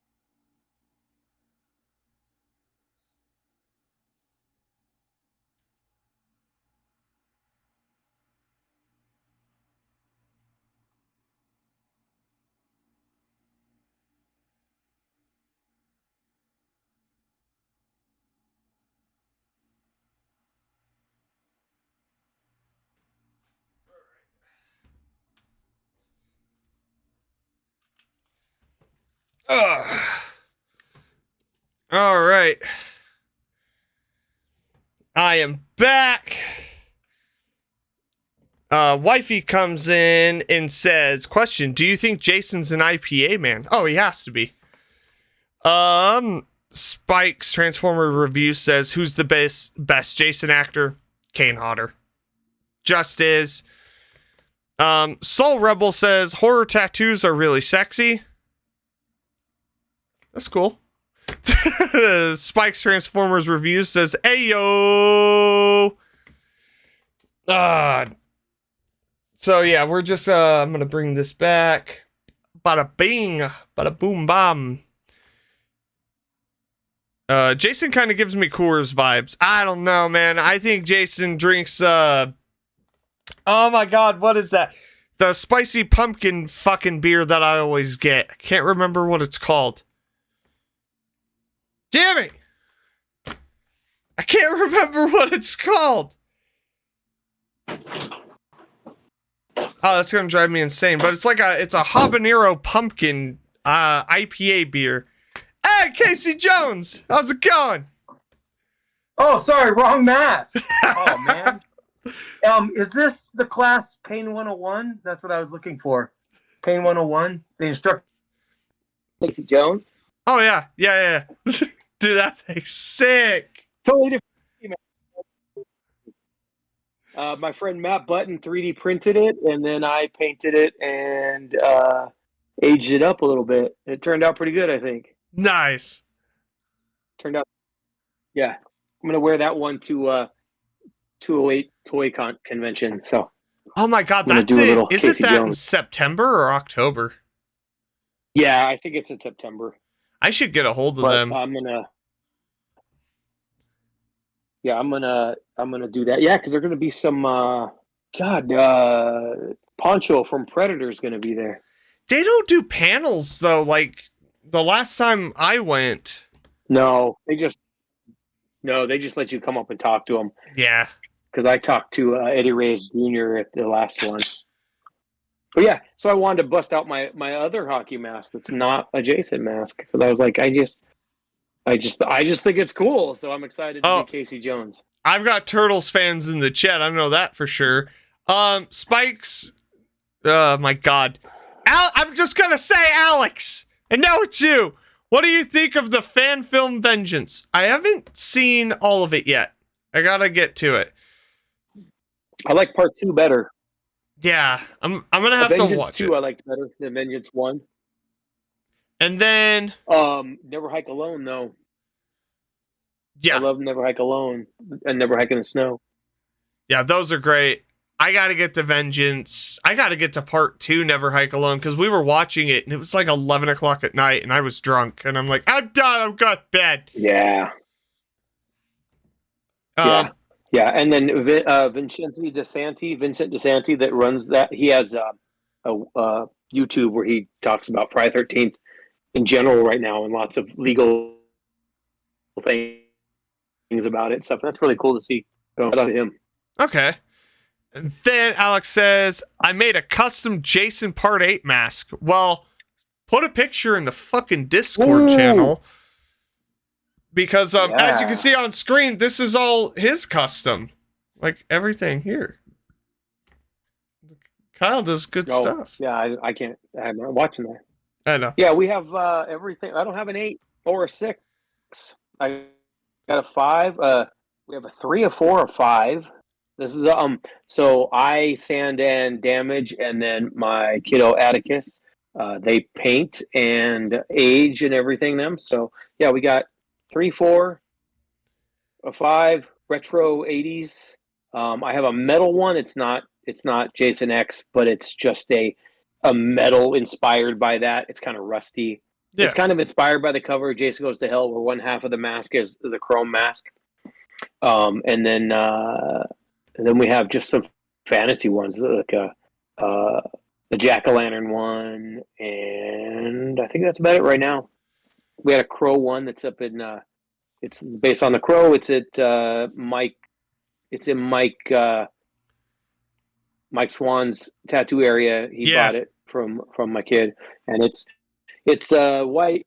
Well, it's kind of grayish white, black chevron, and then it has the crow paint markings down the eyes and above and down. They're actually carved into it too. So anyway, I have one of the ones Mike made back Fun. in 2019. I won the KrampusCon contest from it was him and Ian oh, were nice. running it. So I got one of his masks and it's got all the spikes coming out. It's just been hanging on my wall. You can't see it. yeah. I have it hung way up there. God. Performers Reviews is on it. Huh? He said it's got spikes, and I go, Spikes. Oh, yeah, Transformers Reviews is sorry. on Mask? Listen, I was drinking No, earlier. that's hilarious. I just thought it was funny. You're good. Yeah. All right. Unlike my Jason mask, though, I padded the shit out of this one, so it's Yeah, actually God, comfortable. man. Yeah, the wifey says the mask you won But, is so cool. yeah. All right. So Nice. they built There this we go. shit up forever, and then they paid off? Freddy vs. Jason inherently is a mixed bag. It's some of the worst acting and worst plot in any of either franchise, and yet has some of the most satisfying anything from either franchise. It's so weird. The basic plot I am synopsis. I'm right on there with this one with you. Yeah, We are seeing eye to eye on this one. That it's like again, it's like the yeah. I think basic plot synopsis is Freddy and Jason have a dick measuring contest, but with body counts.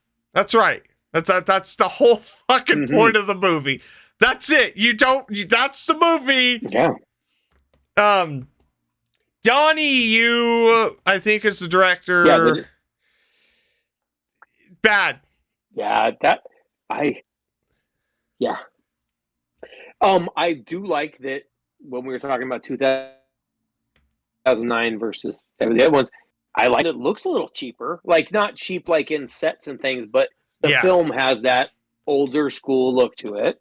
Yeah, it's got that. I don't like fight choreography. No, and that's some of the things. Like, he made a lot of kung fu movies, and then he was tapped to do Bride of Chucky, and Bride of Chucky's ass. Originally, I think it was even Peter Jackson at one point wrote a script and was supposed to direct it, and it just, I don't know what fucking happened, man. Like, they got this. He had written a script to follow up Freddy's Dead. It was his Freddy's Dead script. He had one post Freddy's Dead that was, it was about Freddy. It was kind of had some ideas that they're in this. Freddy being so weak because no one was believing him like they were, where kids started falling asleep to purposely go into the dream world and kick Freddy's ass because he was so weakened. Yeah. And they kind of had that idea in this that Freddy's weak because everybody stopped dreaming about him, and then he needs Jason to scare people into thinking Freddy's back. Yeah, so you get Ken Kersinger as Jason because Donnie Yu wanted someone taller. A Jacket Jason as well. The first time we had a Jacket Jason, and that still haunts Jason to this day. Like, I don't mind the jacket. I even had to put one together. Yeah, and I don't mind the jacket, but it's like that's all it is now. And I'm like, okay, Jacket Jason's great. Let's go back to some fucking buttoned up long sleeve. I'm okay with this. Lumberjack shirt. Fucking plaid. You met me in was the just the button up. Yeah. I mainly have the jacket for when it's really cold. Yeah. Which makes me think like Jason just got cold at one point. Just found a jacket. Well, and I always think that one seems like that jacket seems like it's almost ill. Sorry, I'm letting the cat out of the room. No, you're fine. That jacket almost seems like it seems like it's ill-fitting. It's just big, slumpy on him. Yeah. It takes away some of that intimidation because he's just slumped. And it's interesting. it's interesting that Ken Kersinger got the role over Kane Hodder because of how much taller he was, but then you watch Jason Takes Manhattan, you're like, he's not that much fucking taller. Like, that's the first red flag for me. And the fact that he's tall, but he's not tall. Yeah, and then Jason in this movie more acts like a Frankenstein's monster, just a lumbering, stiff. That's what I was gonna say too. He is so stiff. He just doesn't, because you look at like Kane Hodder and my brain is not working with part 6 right now. Anyway, I can't remember. Ted White. Yeah. They all kind of lead with their head. They're all kind of aggressive. They're kind of physical, and then even zombie Jason is still aggressive, and he is definitely a stiff Frankenstein. Yeah. And I personally think, and I don't have any evidence to back it up, but I kind of feel like he didn't want a Jason on set who would tell him, well, Jason doesn't do that. Because I know that Kane Hodder in his career would tell people after part 8, Jason wouldn't do that. Jason wouldn't do that. And I think Donahue didn't want someone saying, well, Jason wouldn't do that. He's probably like, shut up, Jason's going to do it. Yeah. So I think he got his, listen, you're going to come in and you're going to be the Jason that I need you to be. But, and then in turn, it's confusing because Robert Englund is, I mean, one other guy played Freddy besides the fucking remake for 2 micro fucking seconds in part 2. Like it has been Robert Englund. Yeah. And it's almost like you would think Robert Englund would do the same shit. Where it's just like, well, Freddy wouldn't fucking do that. Yeah. Which I think, unless he just has the clout. Yeah. Which anybody else. Yeah, you couldn't have done anybody else. So the characters in this movie, every fucking single one of them is dog shit awful. I'm so glad Jason Mewes from Jay and Silent Bob showed up. Wait, that's not him. I forget every time. That guy does have a great line though. God, one of the best lines in the movie is, I don't know, that goalie was pissed about something. Yeah, fucking. I'm not who cares about some fucking dream guy? The psycho in the hockey mask was real. Yeah, that goalie's pissed about something. It's like, shut the fuck up, movie. Yeah. that line made me laugh out loud when I saw it the first time, because that guy had no frame of reference to Jason Voorhees. So he's like, that goalie was pissed about something. But yeah, the only character that's halfway decent and gets killed is was it Catherine Isabel from Ginger Snaps and American Mary, but she dies. I think she's the first of the friends that gets killed. But she's decent pretty much in everything she does. So American Mary, if you haven't seen that, it's a very interesting movie. Oh, hold on a second. Spike's Transformers reviews.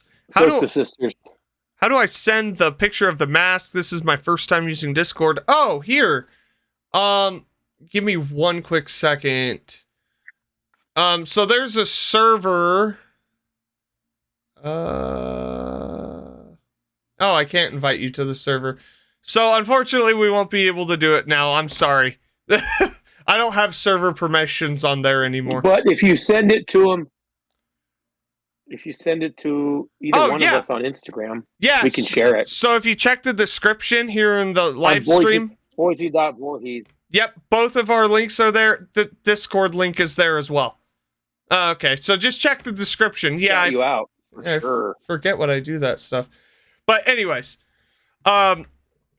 so yeah, and what's awesome about this movie is the strict guidelines of the MPAA gone. Someone got a huge fucking payday because the first major fucking kill in this movie, dude on bed, stabbed in shutter speed, unfortunately, like 50 fucking times. Yeah.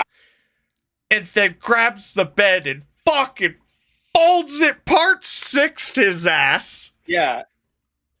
And that's the one thing. That's the one time that Kurzinger feels right. Yeah. When you see him grabbing the either end of that, aggressively grabbing that bed, and then yoinking it. And just the way his hands are hitting it, it's like, okay, now you're moving like Jason. Yeah.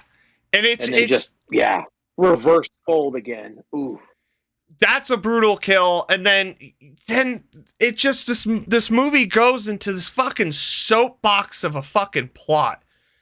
Like, it turns into, it's such a fucking soap opera, and I hate it. Like, I do think that I'm surprised a series on, or something somebody had made on YouTube, chronicling all of the different scripts that were originally come up with for this, and I'm like, I cannot believe it came out as okay as it did, because of the original ideas with like a cult of Freddy and Jason being resurrected by the cult of Freddy. I'm like, oh god. And then Jason Voorhees being a human in it instead of a undead. Oh, and being on trial, and there were so many other versions that I'm like, yeah. And so even the fact that like there's so many problems and with that soap opera plot, and I was in love with her and then I had to leave. I'm just like shocked that it even got as coherent as it did compared to what they were doing. Oh, don't worry. There were some terrible, terrible ideas. All of that shit comes back to the sequel of Freddy vs. Jason vs. Ash comic. Oh, All of that shit's in there. God, did they do the cult and everything? And the trial of Jason Voorhees. Even worse, it's Maggie, Freddy's daughter, is banging Freddy, and then Freddy takes over the government with the power of the Necronomicon and takes over the world, and Jason is a 1980s retro dude with long hair and a machete who can't die. It's awful. Awful. You get President... So someone did take those old scripts. Yes, someone did do that shit, and oh my god, it's bad. Like, fuck. Oh god. But yeah, God, that's terrible. That's terrible. So one thing, a good comic, if you want to read one. Oh yeah, Marvel Zombies versus Army of Darkness. Speaking of Ash, I have Marvel Zombies versus Army of Darkness, and it's where Ash Williams gets pulled into the Marvel Zombies universe. I'm gonna have to. It's really good. I'm gonna have to watch it. I have an Ash sideshow behind here. I'm getting new lighting fucking next week. That one I have. Yeah. Good. Anyway. Yeah. So, wifey comes in. I seriously need to read that comic. No, the fuck you don't. No, please, God, don't. Yeah. No. No. No. No. Well, in a way, it sounds so almost so bad it's good kind of situation. Is the way you made it. You sold it really well. Well, that's just because I'm terrible and I know how to get people to watch shit even if it's fucking terrible. Outlandish. But yeah, so that's outlandish what you said. Yeah, that's terrible. Robert Englund hams this fucking movie up and only gets one kill. Oh my god, yeah. Fucking terrible. But yeah, he's hamming it up and he looks great. He's not getting kills. Especially when they kind of demon him up a little bit when he's really pissed off. Yeah. There's a cool teeth and ear thing going on. Yeah. Yeah. The got blades. That scene where he like levitates out of the water and he's done up. Yeah, and then he has the fucking blades, his claws, whatever you want to call them. Man, he is compensating for something because my replicas ain't got blades that fucking long. Dude looks like Wolverine got jacked. Yeah. Like, fuck. Yeah. So yeah, there's stuff like that. Well, it's like Jason's machete that's like 3 feet long. Yeah, and that Jason scene, before we get to the fight stuff, because we're gonna save the fights for the last, that scene where the cornfield scene, it's great. Fucking everything about that's amazing. The Freddy sequence in the dream world's fucking fantastic. But then you just have these guys, and I never thought I would ever see Jason in a cornfield. I'm like, oh, that's stupid. But then you see it, and it's like, that's fucking haunting. fuck that shit. And then And wasn't Ken Kersinger in that part too? really, That was a different actor too. It was a stuntman that, yeah. So the entire cornfield scene and the fire walk is a different dude in the costume probably because he was because a fire stunt actor. So nice. yeah, But yeah, and it's awesome. He's like, corn folk aren't invited, and you weren't. Fucking snaps his neck, fucking pushes him over, and then weren't invited. lights Jason on fire, and then he's just, dude, damn. Clear. He throws Everclear on him and lights him on fire. And then Jason butchers half of Springfield's fucking population.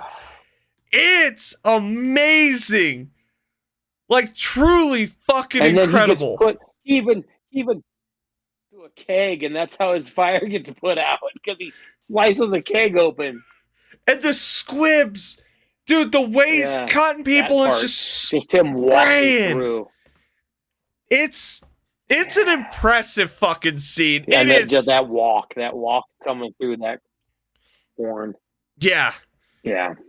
That's a highlight. That's a highlight for the series as well, because ultimately, like, that's Jason does a lot of killing in this movie, but that shit's fucking next level. That's what you do when you have a budget for one of these movies. You light Jason on fire, just have him slaughter partying teenagers that are actually at a fucking party, and he just doesn't give a shit because he's been mind controlled by Freddy and his mom and shit. Yeah, and he's definitely and it's definitely what you kind of wanted to see of that, like, group carnage, because you've normally really seen him one or two people at a time, and then to see him actually just walk into a group and be like, no, I'm killing all of you. Yeah. Just slicing. Oh, so good. It's good. It's good. Chef's kiss good. Spike's Transformers review says just that silhouette walking through on fire. He says the way Jason snaps that guy's neck and then pushes him over with one finger is so funny. Yeah. Like it's like shit like that works. It's just so disrespectful. But the problem, one of the biggest fucking problems with this movie too, is the goddamn shutter speed. Oh, I hate it. Yeah. It kills some of that so bad. And I don't know if that was the director's decision or the cinematographer. If it were me as the director, I would have looked at that and just been like, yeah, we're going to throw you away. We're keeping the camera. Get me someone fucking else who knows what they're doing, because it's so bad. And it's probably done in editing. I could probably do it in editing. It's just such a piss poor thing. And it kind of ruins some of the fucking kills and suspense, because it just starts chopping up. I'm like, what is this? Yeah. Yeah, I couldn't, like, that first stabbing at the bed. It's just like, why did you do that? Yeah. Like, let me see it. Hell, slow motion it instead. You know, let me see it. So we'll start getting to the fight itself. They need to go get Hypnosil, which is at the mental hospital that two of the main characters broke out of. We're not going to get into that. And Jason's getting electrocuted, but grabbing people to electrocute the person. That shit was cool. The CGI Freddy Caterpillar is awful. And the Hypnosil being established in part 3 is cool to see that come back around. Yeah. The kids all sitting up at the same time with their eyes bandaged. That's pretty fucking sick. And they're all pointing. Yeah. Yeah. Thanks, Spike's Transformers Reviews. Thanks for the follow. Make sure you like and subscribe. I have 2 channels. Check them both out. But yeah. Comment, and subscribe. I'm terrible at this shit. But yeah, then so you got that, and then Freddy Caterpillar CGI Freddy goes into Jay from Jay and Silent Bob's mouth, possesses him to Yeah. pump hypnosil into Jason so Jason could go to I bed. got this, bitch. It's so fucking bad. I do love when Jason cuts him just in fucking half, and the top half of him just spins off. It's so good. It's that gore that the MPAA but again, suppressed. They Yeah. shutter speeded it at that part too, but at least he's like just comes apart, just falls off. Like, Yeah. Oh, okay, that's cool. So Yeah. And this is what leads into the fucking fight. And this bitch. And this whole this whole dream sequence doesn't end until the movie ends. From this point forward. Yeah. So Freddy and Jason meeting up in the dream world, and let me tell you, that first 5 seconds when Jason cuts Freddy's arms off, I was like, oh yeah, I figured that would happen. Yeah, I was totally expected. And he's like, ta-da. It's some cool stuff. Yeah, I do agree. The kung fu choreographies, that shit's weird. Oh, hold on. Yeah, when Freddy starts dropping elbows on him and stuff. Oh, we had a signal issue. Yeah, you're good. Stand by. Technical difficulty. Yeah. Dun, dun, dun. But yeah, the kung fu stuff's odd. But it's really awesome to see, and you see this throughout the fight that Jason has with Freddy till the end. It's like Jason's had adversaries. We've talked about it through these past 2 streams. But this is the first actual fucking time someone's like going toe to toe with him and kicking his ass. Like in the dream sequence, yeah, there's a lot of that because it's Freddy's world, you know. Jason's holding the machete up to Freddy's head, and he's like, yeah, just fucking throwing him around like he's nothing. Yeah. What does Freddy say? Does he say tilted? What does he say there? I think he says tilt because that's what tilt. Because Okay. On old pinball machines, if you were trying to cheat it by tilting machine, he says tilt. Okay. It doesn't really have context to what he's doing. It's basically saying he was hitting it too hard with his pinball and he caused the machine to malfunction. Okay. I always got confused. Yeah, now after Tilt. how many fucking years I have had this question answered. Well, it's a reference that's kind of hard because that was a big thing during pinball being at its peak. By the time that movie came out, half that audience isn't going to know what tilt is. Yeah, it would happen too if you were just too into the machine. You're hitting it too hard. Yeah. It would set off the row inside and tell you that you're tilting it. So Okay. So he had to stop because he hit tilt. That makes sense. So, it's in this fight that we find out Jason's true fear. I don't. Oh, God. Jason's afraid of water. And I just sit here and I think of every fucking movie where Jason came out of water and murdered someone. Or just walks into it. Yes. Or just walks right into it, like in part 6, to go get Tommy. He just walks into the water, and he's so effective when he goes under the water because you don't know where he is. I see what they were trying to do, the fire water thing, but when he comes walking up to that little waterfall and he's like, "No, I'm done. I'm not going to cut through this waterfall." Oh my God. Yeah. I was so sad. I would have done, like, what? If you really wanted to go into like the fear what Jason has, his mom's death, her beheading. Yeah. Yeah. Like, Freddy holding her head, Freddy killing her. yeah, and then recreating, like, instead of having the scene at the camp where Freddy's fucking the counselor and stuff, maybe just replay the incident of him watching his mom's head get cut off. I think that would be would have been more logical than this. Well, and that's like in even the way that Womp Stomp Films took it for Never Hike in the Snow, where Jason is kind of...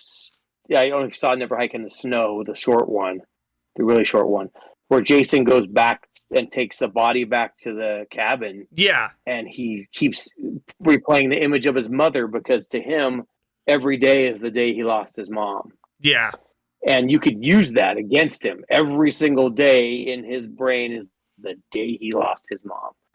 But it's not that. And I didn't mind when Freddy got into his head and made him think of himself as a little boy drowning. Yeah. Because then at least that's a real fear, not just I'm afraid of water. That was more of him, I'm going to get in your head and make you think of when you were a little boy being beat up and then drowned. Yeah. Bring back all that. But yeah, there was trauma. Definitely there's so much more about him. Yeah. Yeah. Versus like, oh shit, there's water. Well, hell, when they go into Jason's mind palace where he's actually got that tilted cabin, he walks through the water to take the body into there. So his own subconscious, a watery grave, cabin sitting there, it tilting into the water, where he takes that girl, that when he's killing that girl in the dream world, in his own dream, he's walking through the water. Yeah. He wasn't like, oh no, oh God, the water, I can't. It's bad. It's bad. So that decision was like literally me in the theater going, fucking excuse me? Yeah. That's like saying Freddy's afraid of killing people in the fucking dream world. Like, it's just, it don't work. It don't work. He doesn't like boiler rooms. Freddy's afraid of boiler rooms. Yeah. Yeah, no. Oh yeah. Well, then like he might be. Well, and they never visited. They said Jason died by water and Freddy died by fire. How can we use that? They didn't use it at all. And Freddy's not afraid of fire. Yeah. There's never a point where Freddy's like, "Oh Jesus, dude, you got fire." In fact, most of his dreams, he would bring people in. Shit was on fire all the time. Oh yeah, like in Freddy's Dead, when the guy's like, nothing's gonna make me get out of this bed, and the bed catches fire, and he's like, shit. Yeah. So it leads into, one of the main characters, Lori, goes in, blah blah blah. Let's finish off that story. She brings Freddy to the real world. It's Crystal Lake, and I still love when Freddy, like, Jason flips the table and Freddy's like, and that shitty, like, oh, fuck. Like, Freddy's like, I'm fucked. I'm in the real world now. And there's that shot where he's leaning in and Jason's leaning in. I'm like, okay, that's cool. And that's the most, again, Ken Kersinger feels like when he's kind of crouched over and like getting ready to strike. He's okay. You're not Frankensteining at the moment, so good job. But yeah, that first realization of Freddy going like, "Oops, I may have messed up," and the fight itself. But then he proceeds to still kind of kick his ass in the real world. Oh yeah. I don't know if I loved the gas tanks flying through the air, but I mean it was a cool visual, but it was kind of like Freddy's just chopping off the things. That's again that over the top that they took the fight, but the visceral parts of the fights, the stabbing with the claws in the eyes and the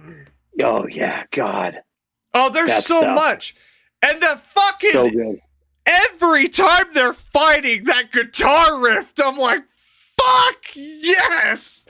It's death metal. Yeah. Freddy's getting thrown through windows. I don't know how his ribs weren't broken going through the fucking walls.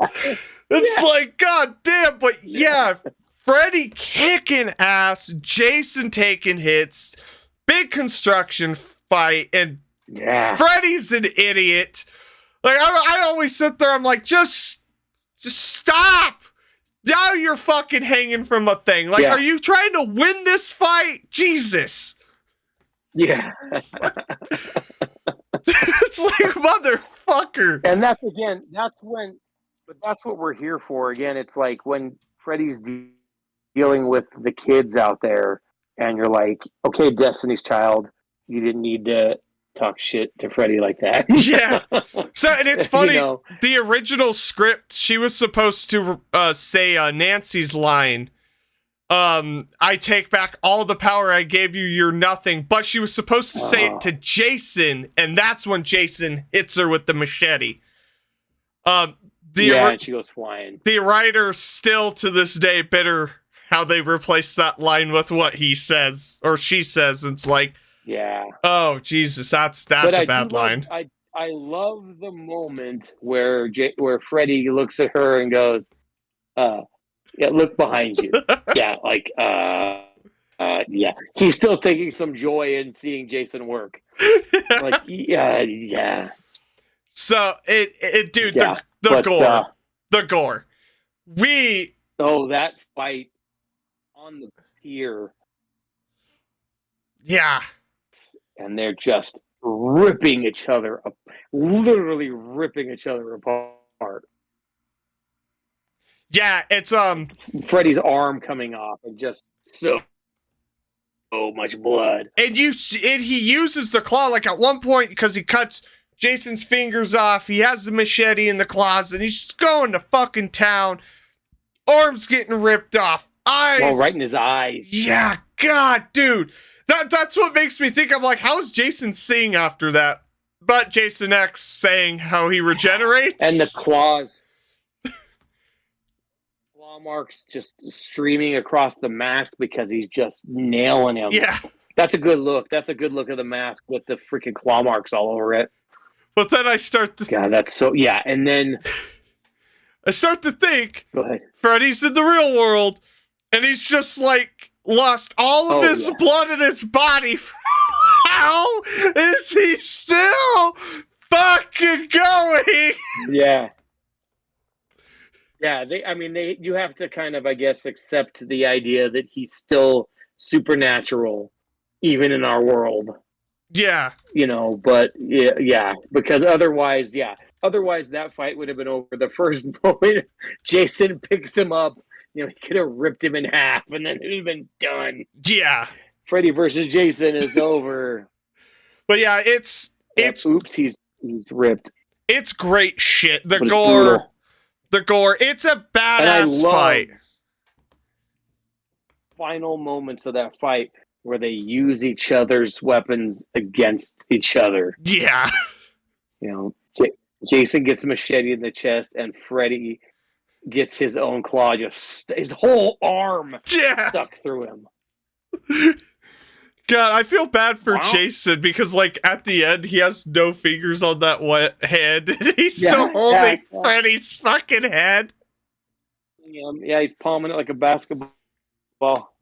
We have Freddy versus Jason. I always hold to this it's a middle of the road 3 out of 5 because you have literally everything we've gushed about. It is everything we ever wanted from a Freddy versus Jason fight.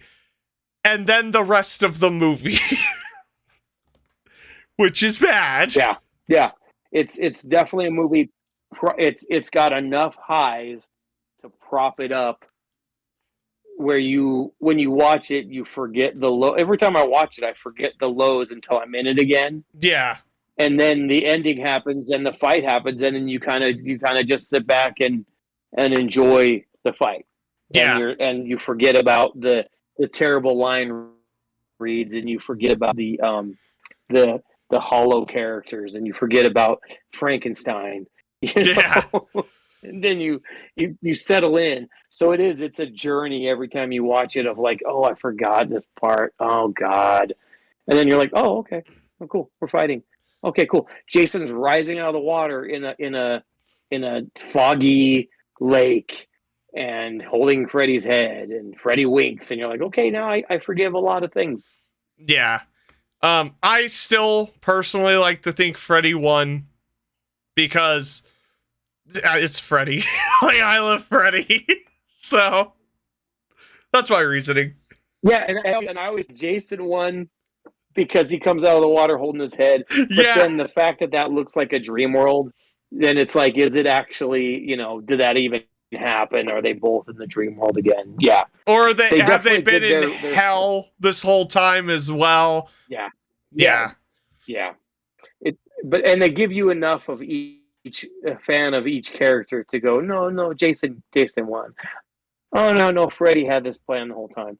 In the kill count between each other, Jason kicked his ass. Oh yeah, fucking one fucking kill, and it's not even a good kill. Like, bro, you shutter speed burned a guy to death. Good job, Freddy. Fuck off. Yeah. God. And wrote Freddy's back, and you did a pun on his back. Freddy's back. Stupid. So stupid.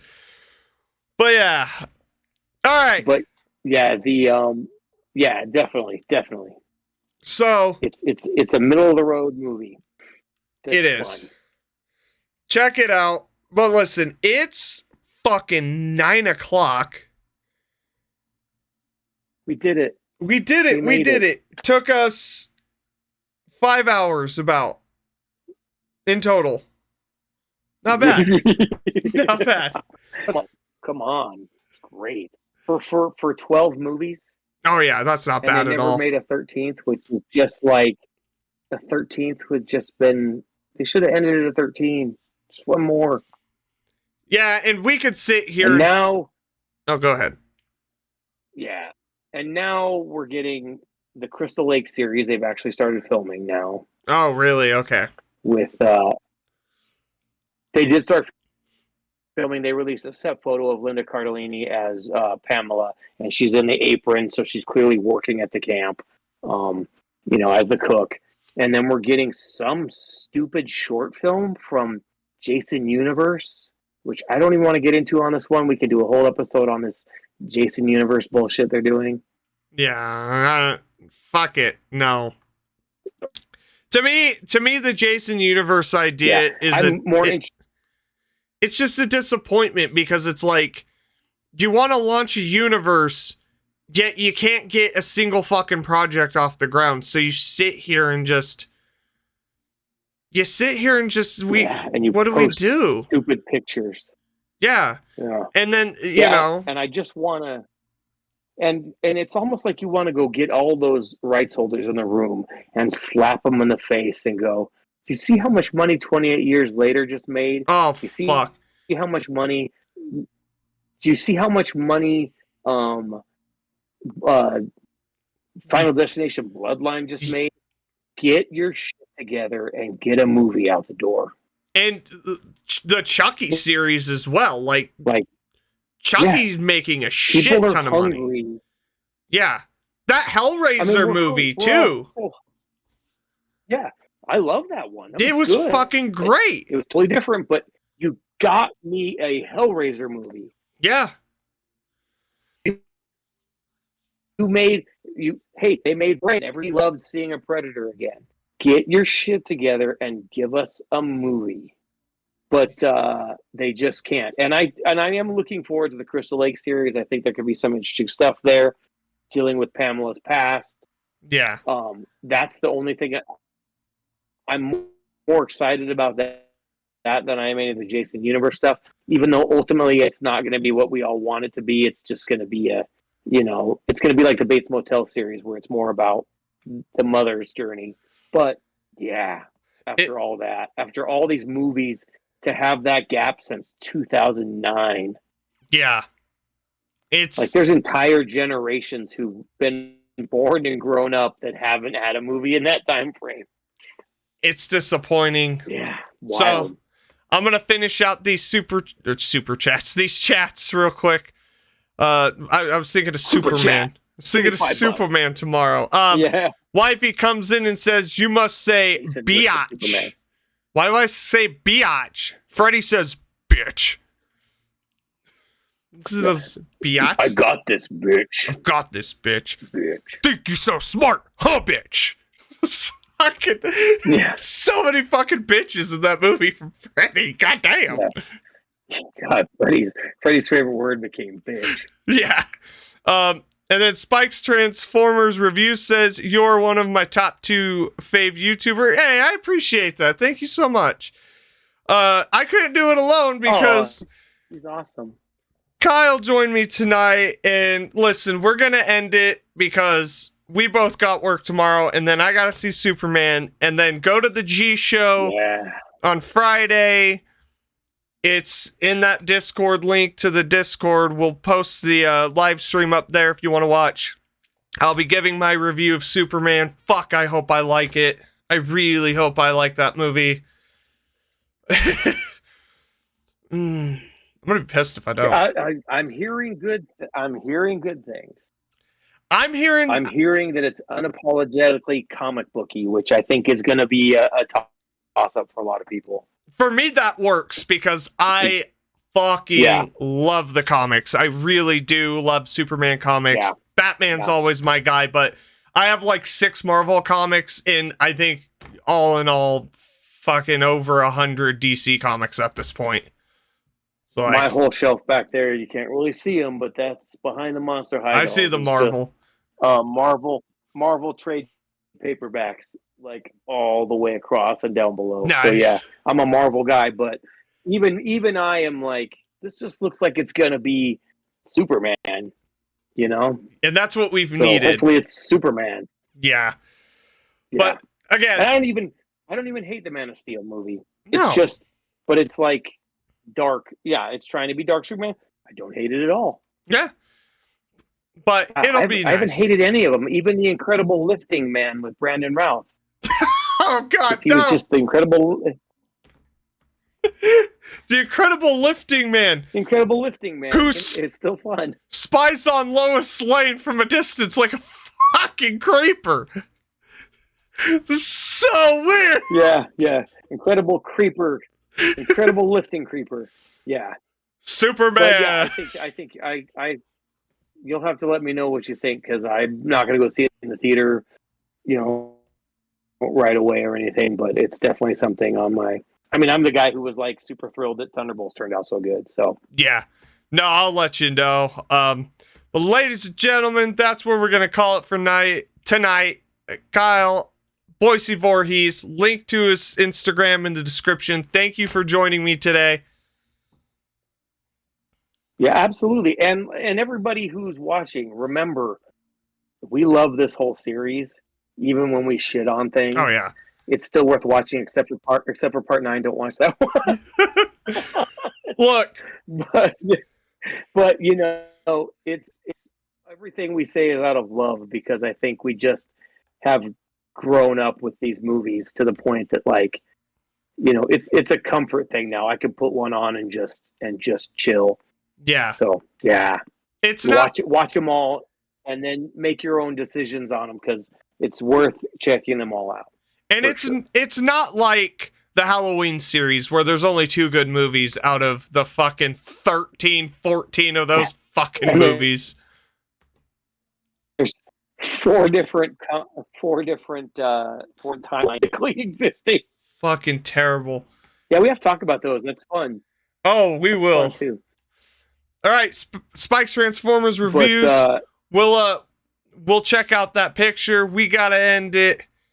Yeah, for sure.